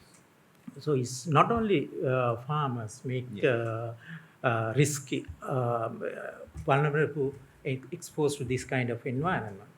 It's many of us in society who would not. People who go on trips and That's jumping right. in rivers. Jumping in rivers also are at a risk of getting exposed with a brief exposure to this environment. You can contract the disease. Yes. So now you have clarified that really well, sir. Now we experience acute fevers in day-to-day practice quite a lot, and we frequently encounter dengue as well. So how do we differentiate this acute febrile illness, whether it's a leptospirosis? Yes, it's very important because most of these leptospirosis, dengue, or any other viral infection presents in the same way. The symptoms are very common to all these infections. So, is going by the symptomatology, it will be a little difficult. But if you do white cell count, the full blood count, it will show that high white cell count with neutrophil predominance. That is indicative and supportive of the diagnosis of leptospirosis. In addition to that, high CRP at the beginning of in the first few days, within first few days of illness, high CRP is a supportive factor to diagnose leptospirosis. And also, one thing about the CRP is usually it is out of proportion to the level of disability or infection that you see in the person. Is usually in hundreds. So the other thing is that is very important to differentiate from viral infection is the high early rise of creatinine, which is mainly because of there is a renal injury. This renal injury happens quite early in the illness, because you know that leptospira can be found in the renal tubules, and this organism can directly affect the renal tubules, and it can cause direct toxic effect at the tubular level, causing acute tubular necrosis, which can happen in within 1 or 2 days of contracting infection. So it is rise of creatinine is a early feature. Earlier. Yes, and it will help in differentiating. Yes. So why do you think this leptospirosis is such an important disease in Sri Lanka, sir? Because we know that we consider dengue to be a very important one. What's the place of leptospirosis in Sri Lanka? Yes, actually, this is the world map of leptospirosis. There you can see the red indicates that the highest incidence of leptospirosis. So Sri Lanka is in red. And Sri Lanka happened to be the second highest reported incidence of leptospirosis worldwide. We are only next only to Seychelles, which is the country with highest incidence of leptospirosis. To give you some idea, actually in 2008, there have been reported cases of more than 700,000 cases of leptospirosis. Out of that, more than 200 have been died. And Sri Lanka, as I told you before, being a country with tropical country and the natural tendency to provide this conducive environment for leptospirosis, now the trend is that there are so many things are happening which promotes the spread of this illness. Yes. Like As you unplanned mentioned, ecotourism. and- ecotourism, unplanned urbanization, unhygienic garbage disposal, all these things added up to the risk of spreading this illness. Yes. So because of that, I think especially in Sri Lanka, being Sri Lankans, and we need to pay attention more attention on this illness. Illness, yes. I agree that it is quite an important illness in Sri Lanka, but coming back to our patient, now he doesn't have any jaundice and he doesn't complain of any reduced urine output. Why do you still think this is leptospirosis? Yes, to discuss about that, actually we have to go back to our traditional classification of leptospirosis. As you know, it's leptospirosis most of the time is self-limiting and milder form. It's 90% of the time is a milder form, which is usually anecteric. And we were taught that we tend to think that when the patient become icteric, that is the severe form of the disease. But it is not so. Now the thinking is that, now especially when the icterus is associated with renal impairment and bleeding disease, we call it Wales syndrome, which is considered to be the severest form of leptospirosis. But the things has changed, and now the clinical features depend on the type of the organ that is involved. If the predominant organ involvement is renal, you will get the symptom associated with that, or hepatic, pulmonary, or cardiac. That will depend on whatever the symptomology that all the major organ systems may be yes. involved. Now, being this leptospirosis is a disease where there is no immunity. I mean, all the organs and system are at risk. So, because of that, the symptomatology which will be manifested depend on the organ involved. Especially one thing you have to remember is that when there is a pulmonary involvement, which is when there is a pulmonary involvement, the recorded documented mortality goes very high. It's more than 70%, and especially it goes further high when it's associated with cardiac involvement. Okay. So now you mentioned now pulmonary. When there's pulmonary involvement, the mortality is about 70%, yes, which is quite alarming. Can you please explain to us what is this pulmonary involvement? Yes, actually this pulmonary hemorrhage in leptospirosis first described in 1995 in Nicaragua. When they were doing surveillance studies, they found that a cohort of patients who died of leptospirosis, confirmed leptospirosis, but the cause of death was not renal or hepatic, it was bleeding into the lung, so pulmonary hemorrhage. So the similar pattern of cases were described later on in other countries as well. And they call it severe pulmonary hemorrhagic syndrome. Yes.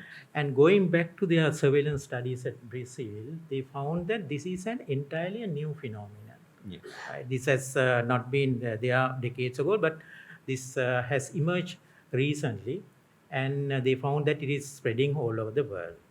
Okay, so now that's an interesting thing. So now, can you please is it like bleeding in dengue, or is it something different? Can you please explain to us this pathophysiology behind it? Yes, pathophysiology, actually this is the schematic representation of alveolus, and on your right you get the histological description of the same thing, and this greenish tapering thing is the type 1 pneumocyte. Yes. And it's situated in close proximity to alveolar capillary, and that forms the most important part of the alveolus, which is called alveolar capillary membrane, where the air exchange happens. So what happens in leptospirosis, there is a linear deposition of immune complexes inner aspect of the inner border of the alveolus. So this immune complexes exert a direct toxic effect and damages the alveolar capillary membrane. So it causes hemorrhage. So it's not like dengue, no, sir? Yeah, it's not like dengue. It's not due to a thrombocytopenia or platelet dysfunction. Yes, yeah. We think the bleeding is due to thrombocytopenia, Yeah, but it's definitely not like that. there is no relationship between the thrombocytopenia and bleeding, because we have seen so many patients with coming with leptospirosis pulmonary hemorrhage. They are often they are the platelet count is normal or near normal, not very low, and also there is no recognizable coagulopathy as well, and histology doesn't support any evidence of vasculitis as well.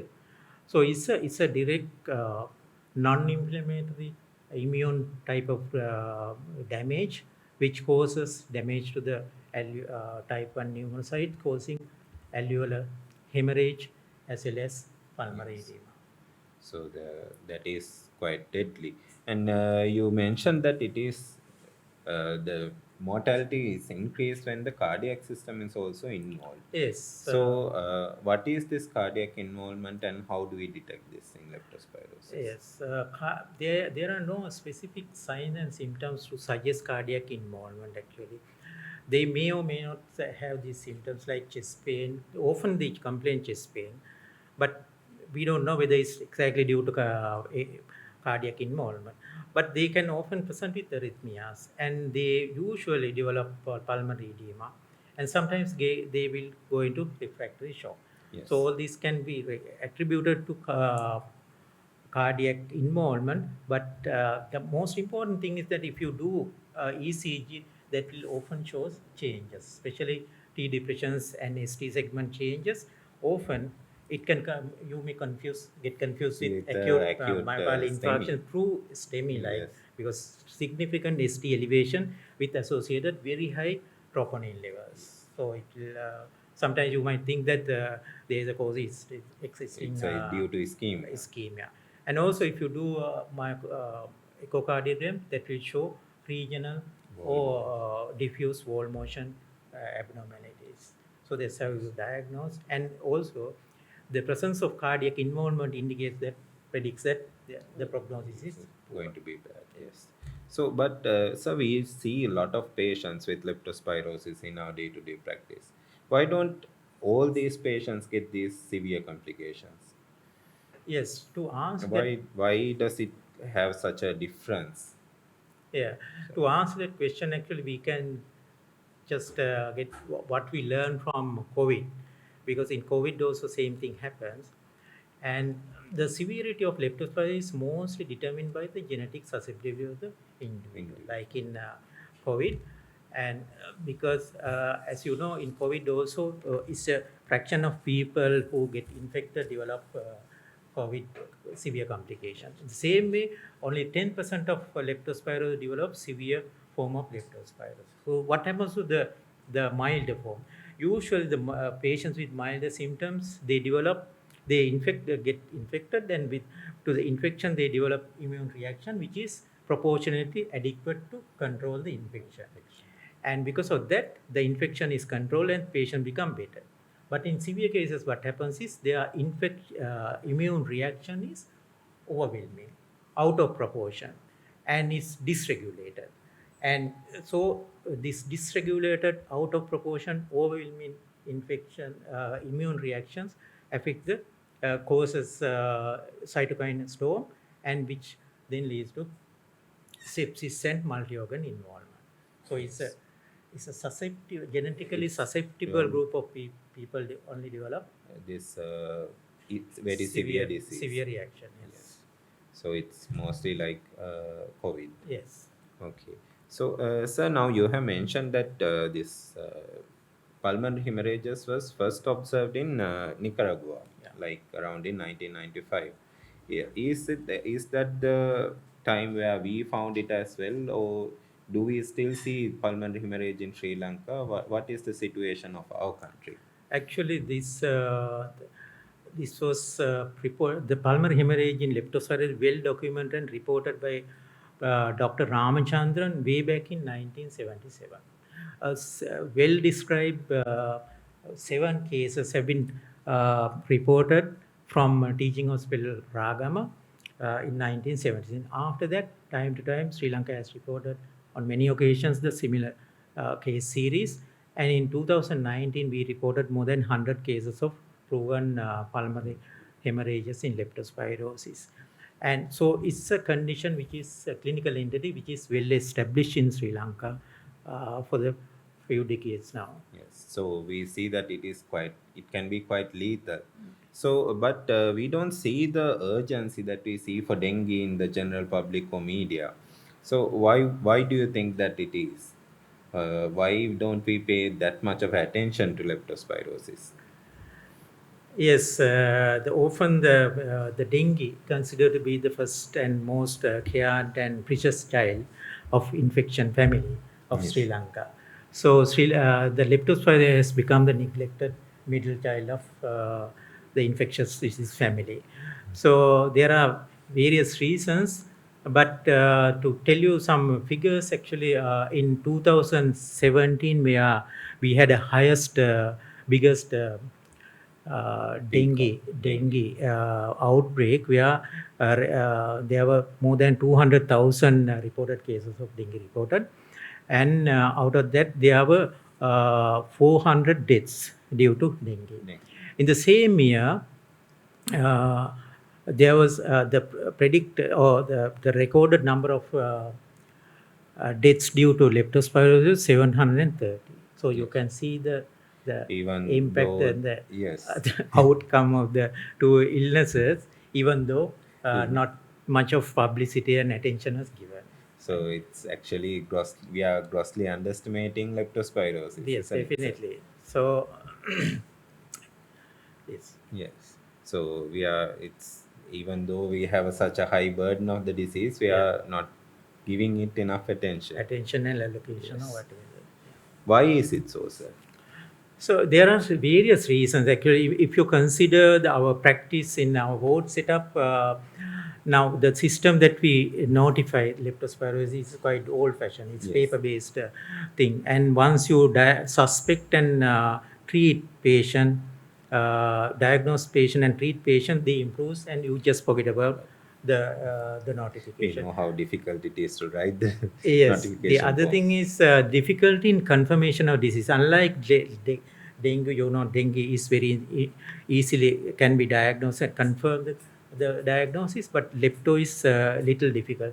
So we are not confident enough to document the diagnosis. Yes. That is one thing, and because of that, most of these cases when the patient improves, just forget about. Forgotten about. Yes. The other thing is most of these patients, as told you before, mild symptomatic, and they ended up at outpatient and at the GP. So these cases are anyway not taken into account.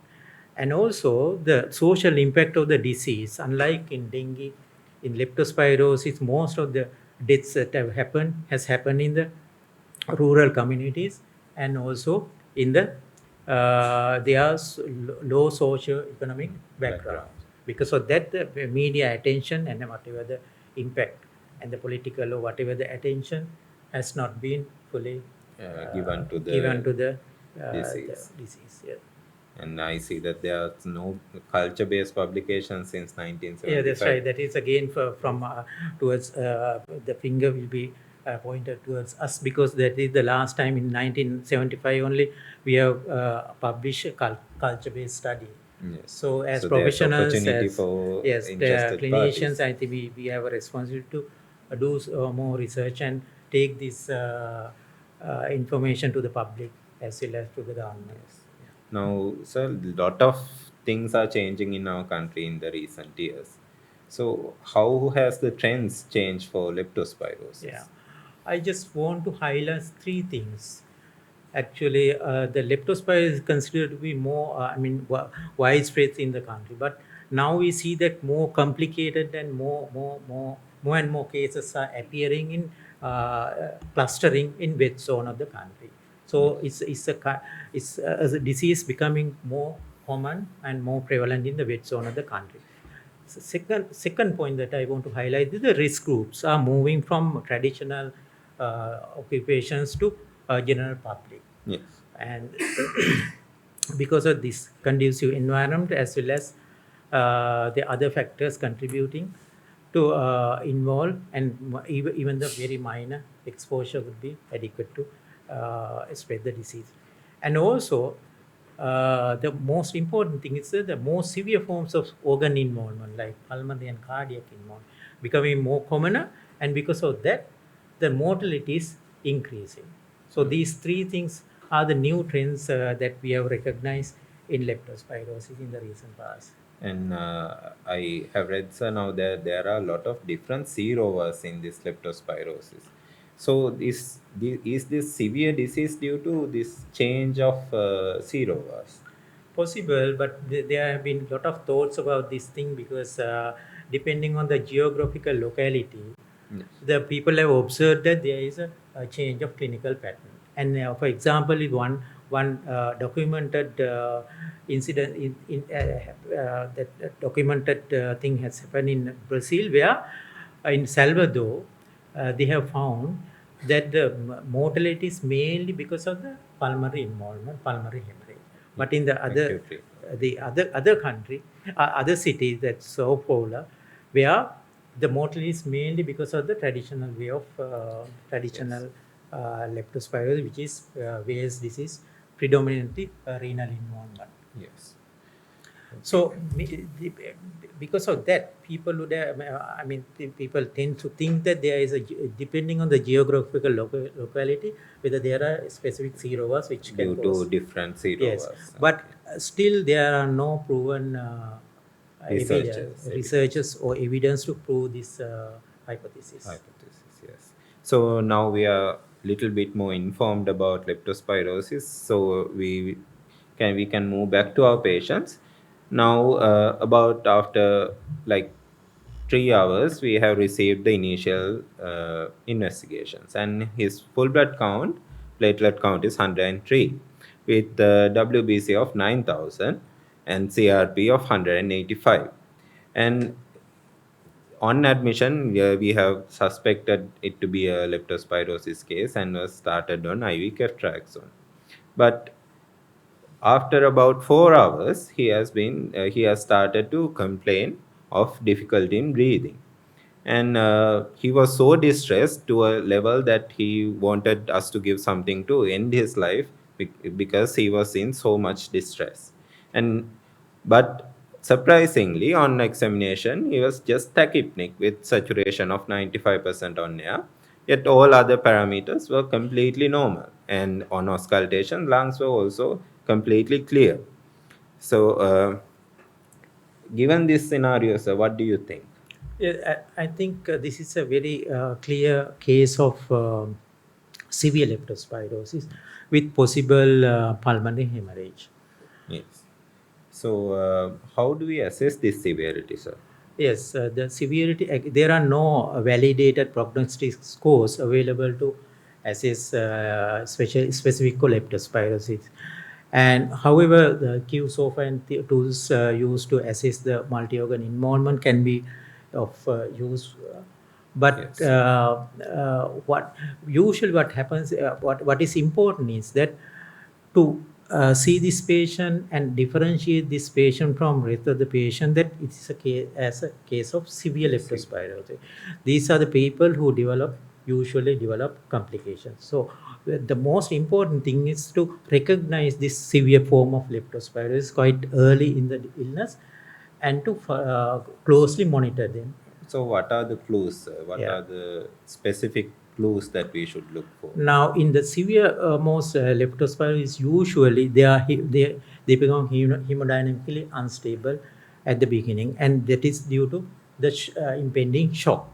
Because severe leptospirosis, as I told you before, produce severe immune reaction, which causes severe sepsis. Yes. And this is so hypotension is a manifestation of shock, Yes. right? And whenever leptospirosis, suspected leptospirosis patient becoming hypotensive shock, that means you are dealing with a severe form Very of severe leptospirosis. In addition to that, if the patient is developing oliguria and hyperkalemia, usually the hypokalemia is the what you found in milder form. Milder form. If the hyperkalemia is there, so you can suspect that you are dealing with a case of severe Severe pneumonia. leptospirosis. In addition to that, if there is a pulmonary involvement, the patient definitely will be having tachypnea, which is the earliest indication, that earliest manifestation of this pulmonary hemorrhage.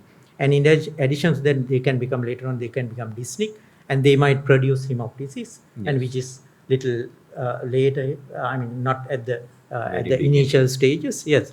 In addition to that, patient will have a complaint of chest pain, acute pulmonary edema, and if you happen to do arterial blood gas, that will definitely show arterial hypoxia, type 1 respiratory failure, which is quite early in the disease. As a patient become tachypneic, actually, if you do arterial blood gas, that will show Carbon dioxide.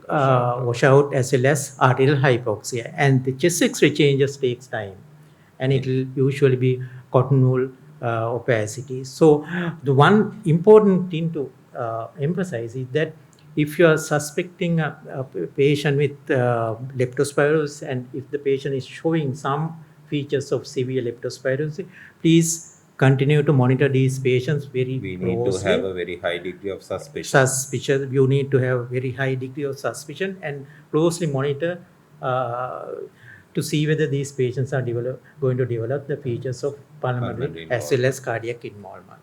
Yes.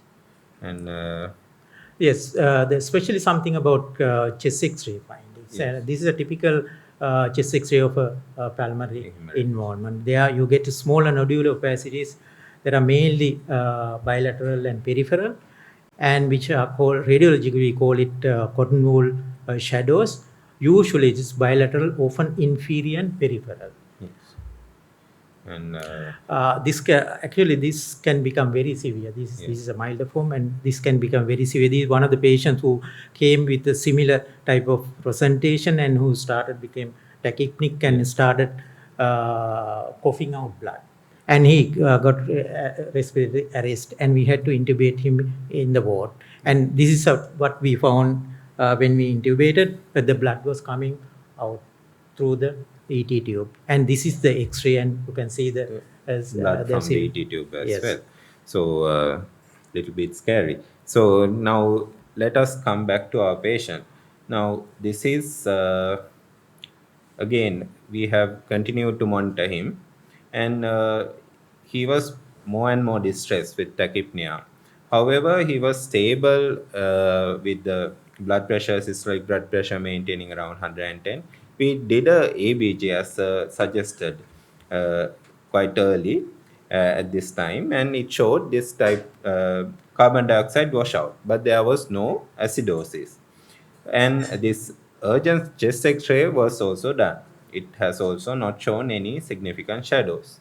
And at this point, we have given IV methylprednisolone immediately around at 9 p.m. And the patient actually continued to improve. By 2 a.m., he was almost completely fine.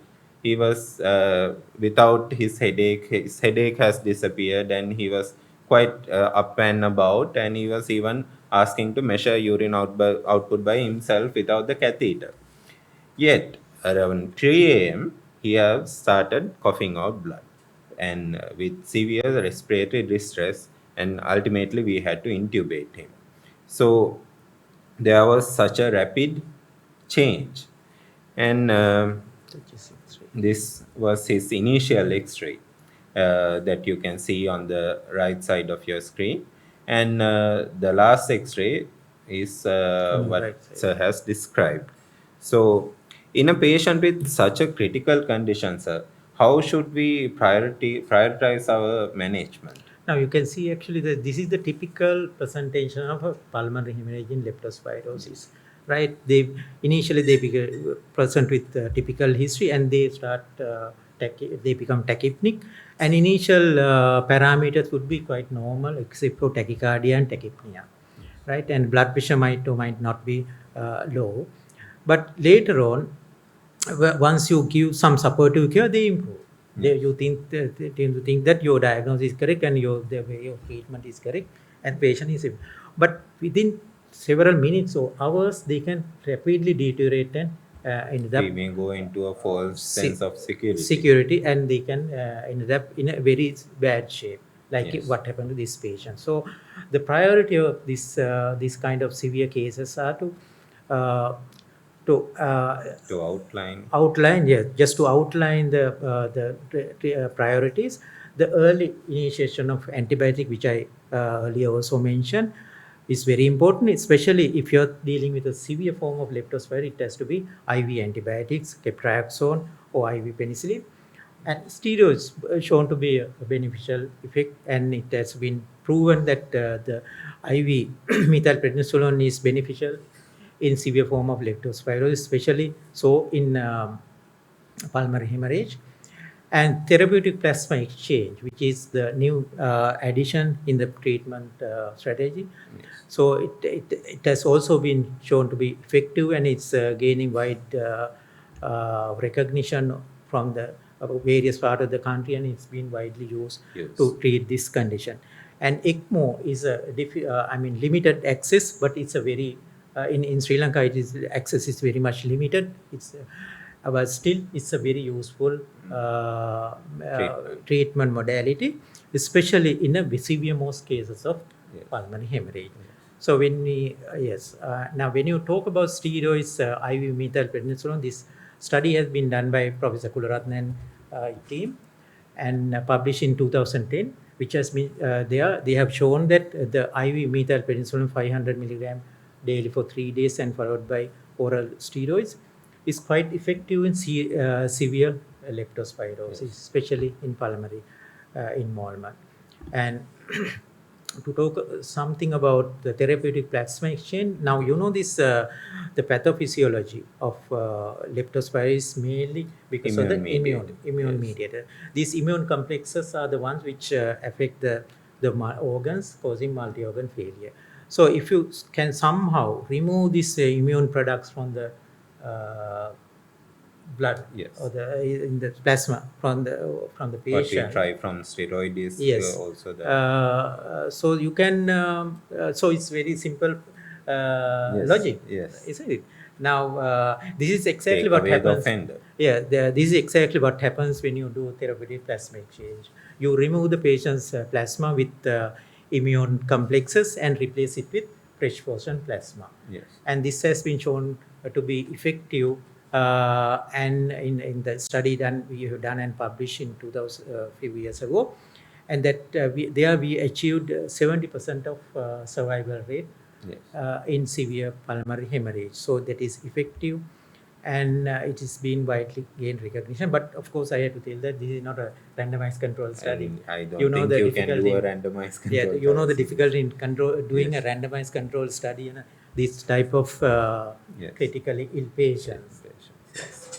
So, and ECMO, I think that is something up and coming. Everyone was buzzing about ECMO with the COVID infection as well. That's right. But it is a very expensive and laborious and actually technically very demanding procedure. You need a lot of experts to get involved, especially thoracic surgeons' involvement is very important to cannulate these patients.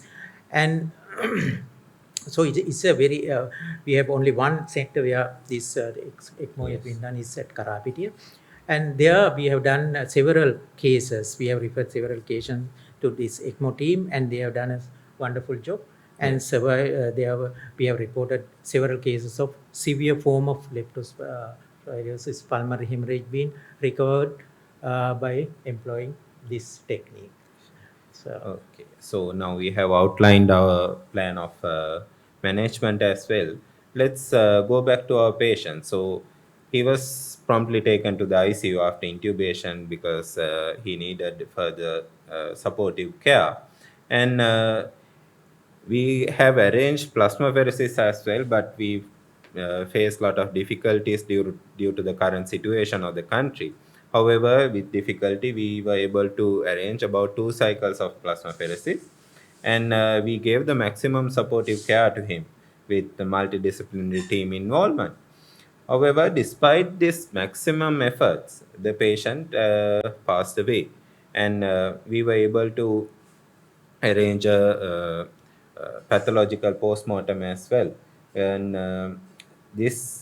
it was shown that he has passed away due to severe leptospirosis. His lungs were all red, and so much weight was in the lungs filled with blood. So, and we mentioned earlier that he has a history of substance abuse as well, which may have contributed to this. So again, a question to you: what are these risk factors? In addition to the disease, what are the risk factors for a poor outcome?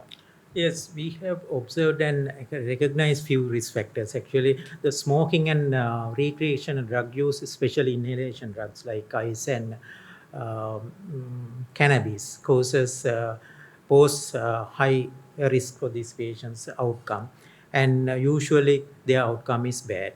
And also chronic lung disease like bronchial asthma, pulmonary tuberculosis, and pulmonary fibrosis. All these patients fare badly, and they ended up bad outcome with the pulmonary hemorrhage. And the other one of the important thing is that if the patient's progression is very rapid, Yes. say like in our patient, patient. right? Even though he's quite young, the rapid progression indicates that He had a very severe very disease. severe form of illness, and usually their outcome is Quite not bad. good, right? And again, one of the important things to mention that when the patient is recovering in the ICU, we tend to think that the patient is recovering fast, and we want to de-escalate. Yes. So rapid and premature We want to get the bed back. yes, the rapid and premature de-escalation of the supportive care is again a thing that will affect these patients' outcome. Usually, it's not should not be done. The lung in a needs hurry. its rest. Yeah, lung is in distress. Like in COVID, in the COVID also we have seen the same thing. And when you try to wean off these patients and de-escalate their supportive care, they tend to deteriorate rapidly, Yes. and perhaps most of the time it's irrecoverable. Yes. Right? So now we all know that prevention is better than cure, and we have learned that leptospirosis is something that we can prevent. So, is there something you can add about prevention of leptospirosis? Yes. With regard to prevention, actually, there are two aspects that we need to look into. One is the prevention of getting exposed to risky environment. Yes. The other one is if you cannot avoid getting exposed to that kind of risky environment, to get prophylaxis. The both works. Both ways are very effective, and especially this preventive medication. So the prophylaxis treatment is quite effective. We have seen that in people, the regular farmers who use this prophylaxis treatment say that it's very effective. And we have seen even if they get infected, They don't have such they a don't severe get disease. they don't go into such a severe illness. And especially in the prevention aspect, we need to educate the general public. Not only general public, actually medical fraternity also should be informed and informed about the newer trends regarding leptospirosis in Sri Lanka. And in addition to that, post exposure. Now, if you accidentally get exposed to this kind of risky environment, by taking doxycycline soon after exposure, has been shown to be effective to curtail the infection. And so we have seen a lot of posters and infographics that is done by the government Health Information Bureau. What do you think about them? Do you think with the change of this clinical pattern and the change of the disease, do we need to change it up? Yeah, I think definitely we should. This is the post published by the Ministry of Health regarding leptospirosis. There you can see the focus is mainly on the farmers and the farming community and the farming environment. So obviously even the doctors and the general public thinks that this is an illness of farmers or the agriculture, the people who are involved with agricultural activities. It's not so. The whole community, whole society is at risk, given the Environment the of our environment country. of our country and the other the predisposing factors. We all are at a risk, and we have to educate about the public regarding this high risk environment where we live. Yes. So we are coming to the end of our discussion. So to summarize, what we have learned is that leptospirosis is a killer and it is often overlooked.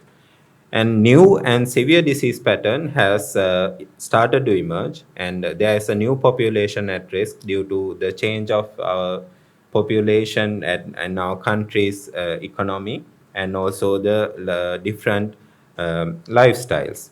So early recognition, especially in severe forms, is quite important. And better primary preventive framework and new treatment guidelines are in very much needed. And we have come to the end of our discussion, so we are open for questions.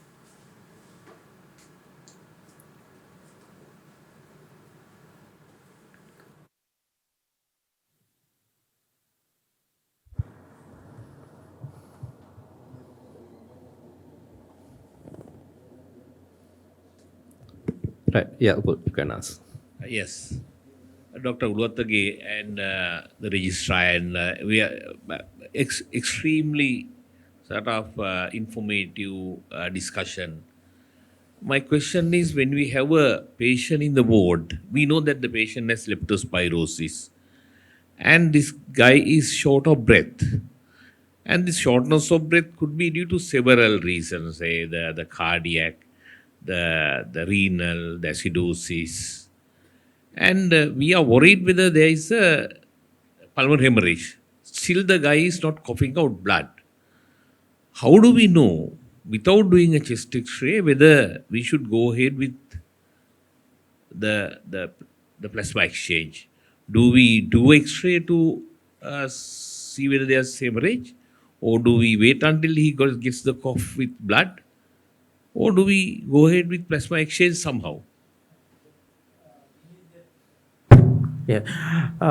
Now, actually, these patients, now you have to consider whether there are any other coexisting illnesses like previous history. Of course, if there is any other illnesses like the heart failure or something else which has been there in the previous medical problems, so you have to exclude those possibilities. If the shortness of breath due has no other explanation except which leptospirosis or something which has happened very recently, because after this illness, it's very likely that it is an early stage of pulmonary hemorrhage.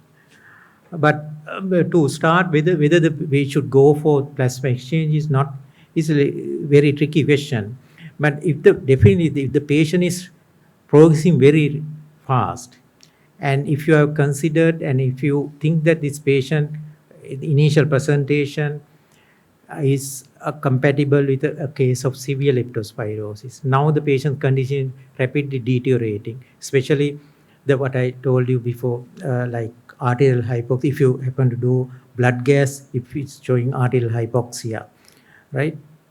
And patient becoming tachypneic and his respiratory distress is becoming more.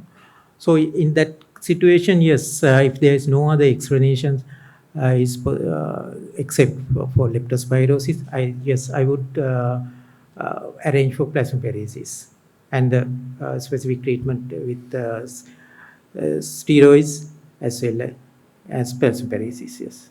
So the algorithm would be to treat him with antibiotics, Yes. give him the methylprednisolone, see whether the patient gets better. If not, go ahead with plasmapheresis. Yes. So that is the way forward.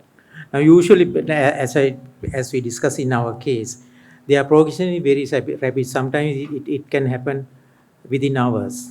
So they will go into respiratory arrest within several hours. So early initiation of steroids is very important. And also, and if you delay steroids, there again it will you are going to ask for further troubles, because when the patient is in the ICU, you know that there will be a lot of other things as well, and there will be ventilator associated pneumonia and things like that. And in that situation, it's not the time to start steroids.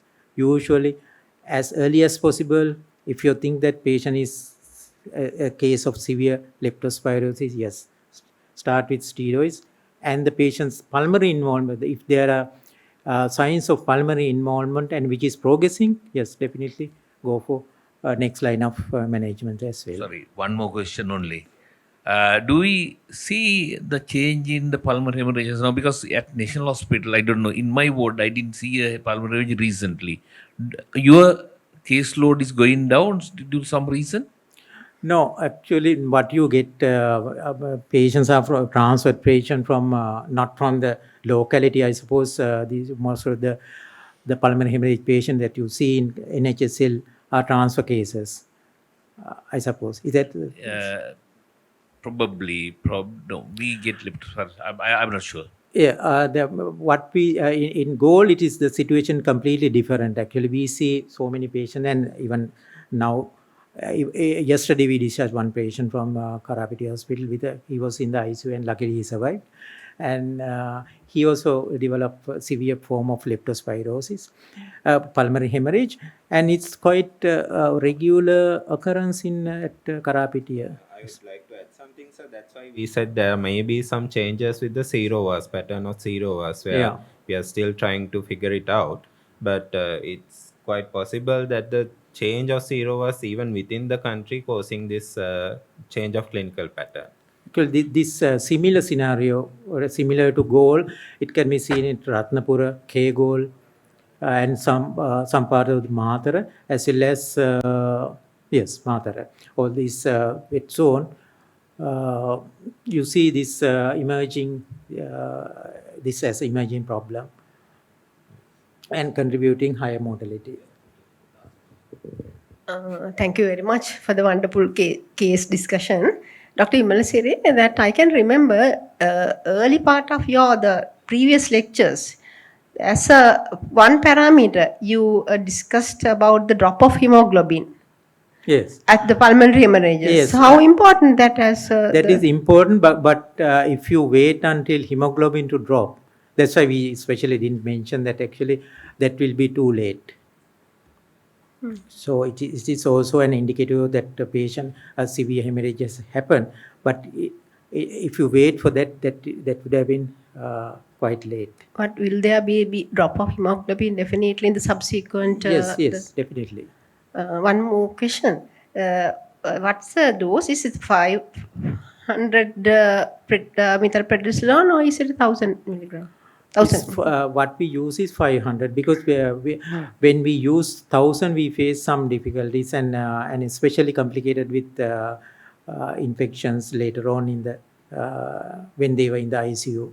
So because of that, we came to a consensus that it should be not 1,000 but 500. Thank you. With that can you pass the mic down there? Just one question from there. Can you shout from there? Or?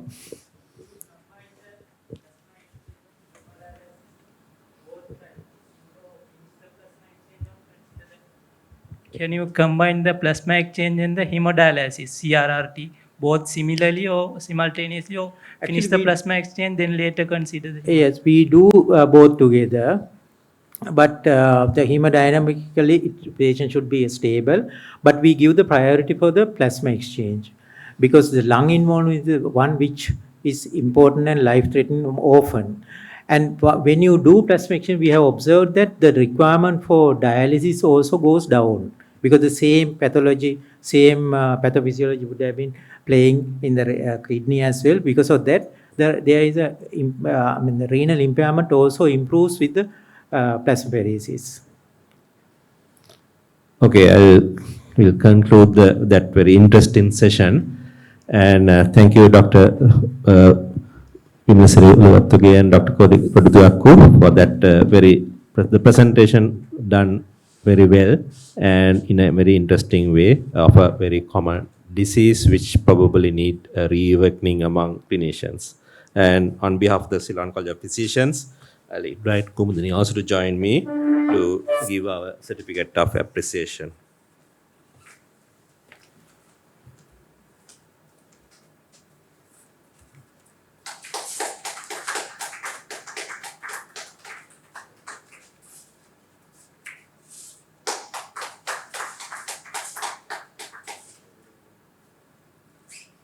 So we will conclude the session for today. And before finishing, I would like to again thank the President, Council, and members of the Ceylon College for the Sri Lanka College for Internal Medicine.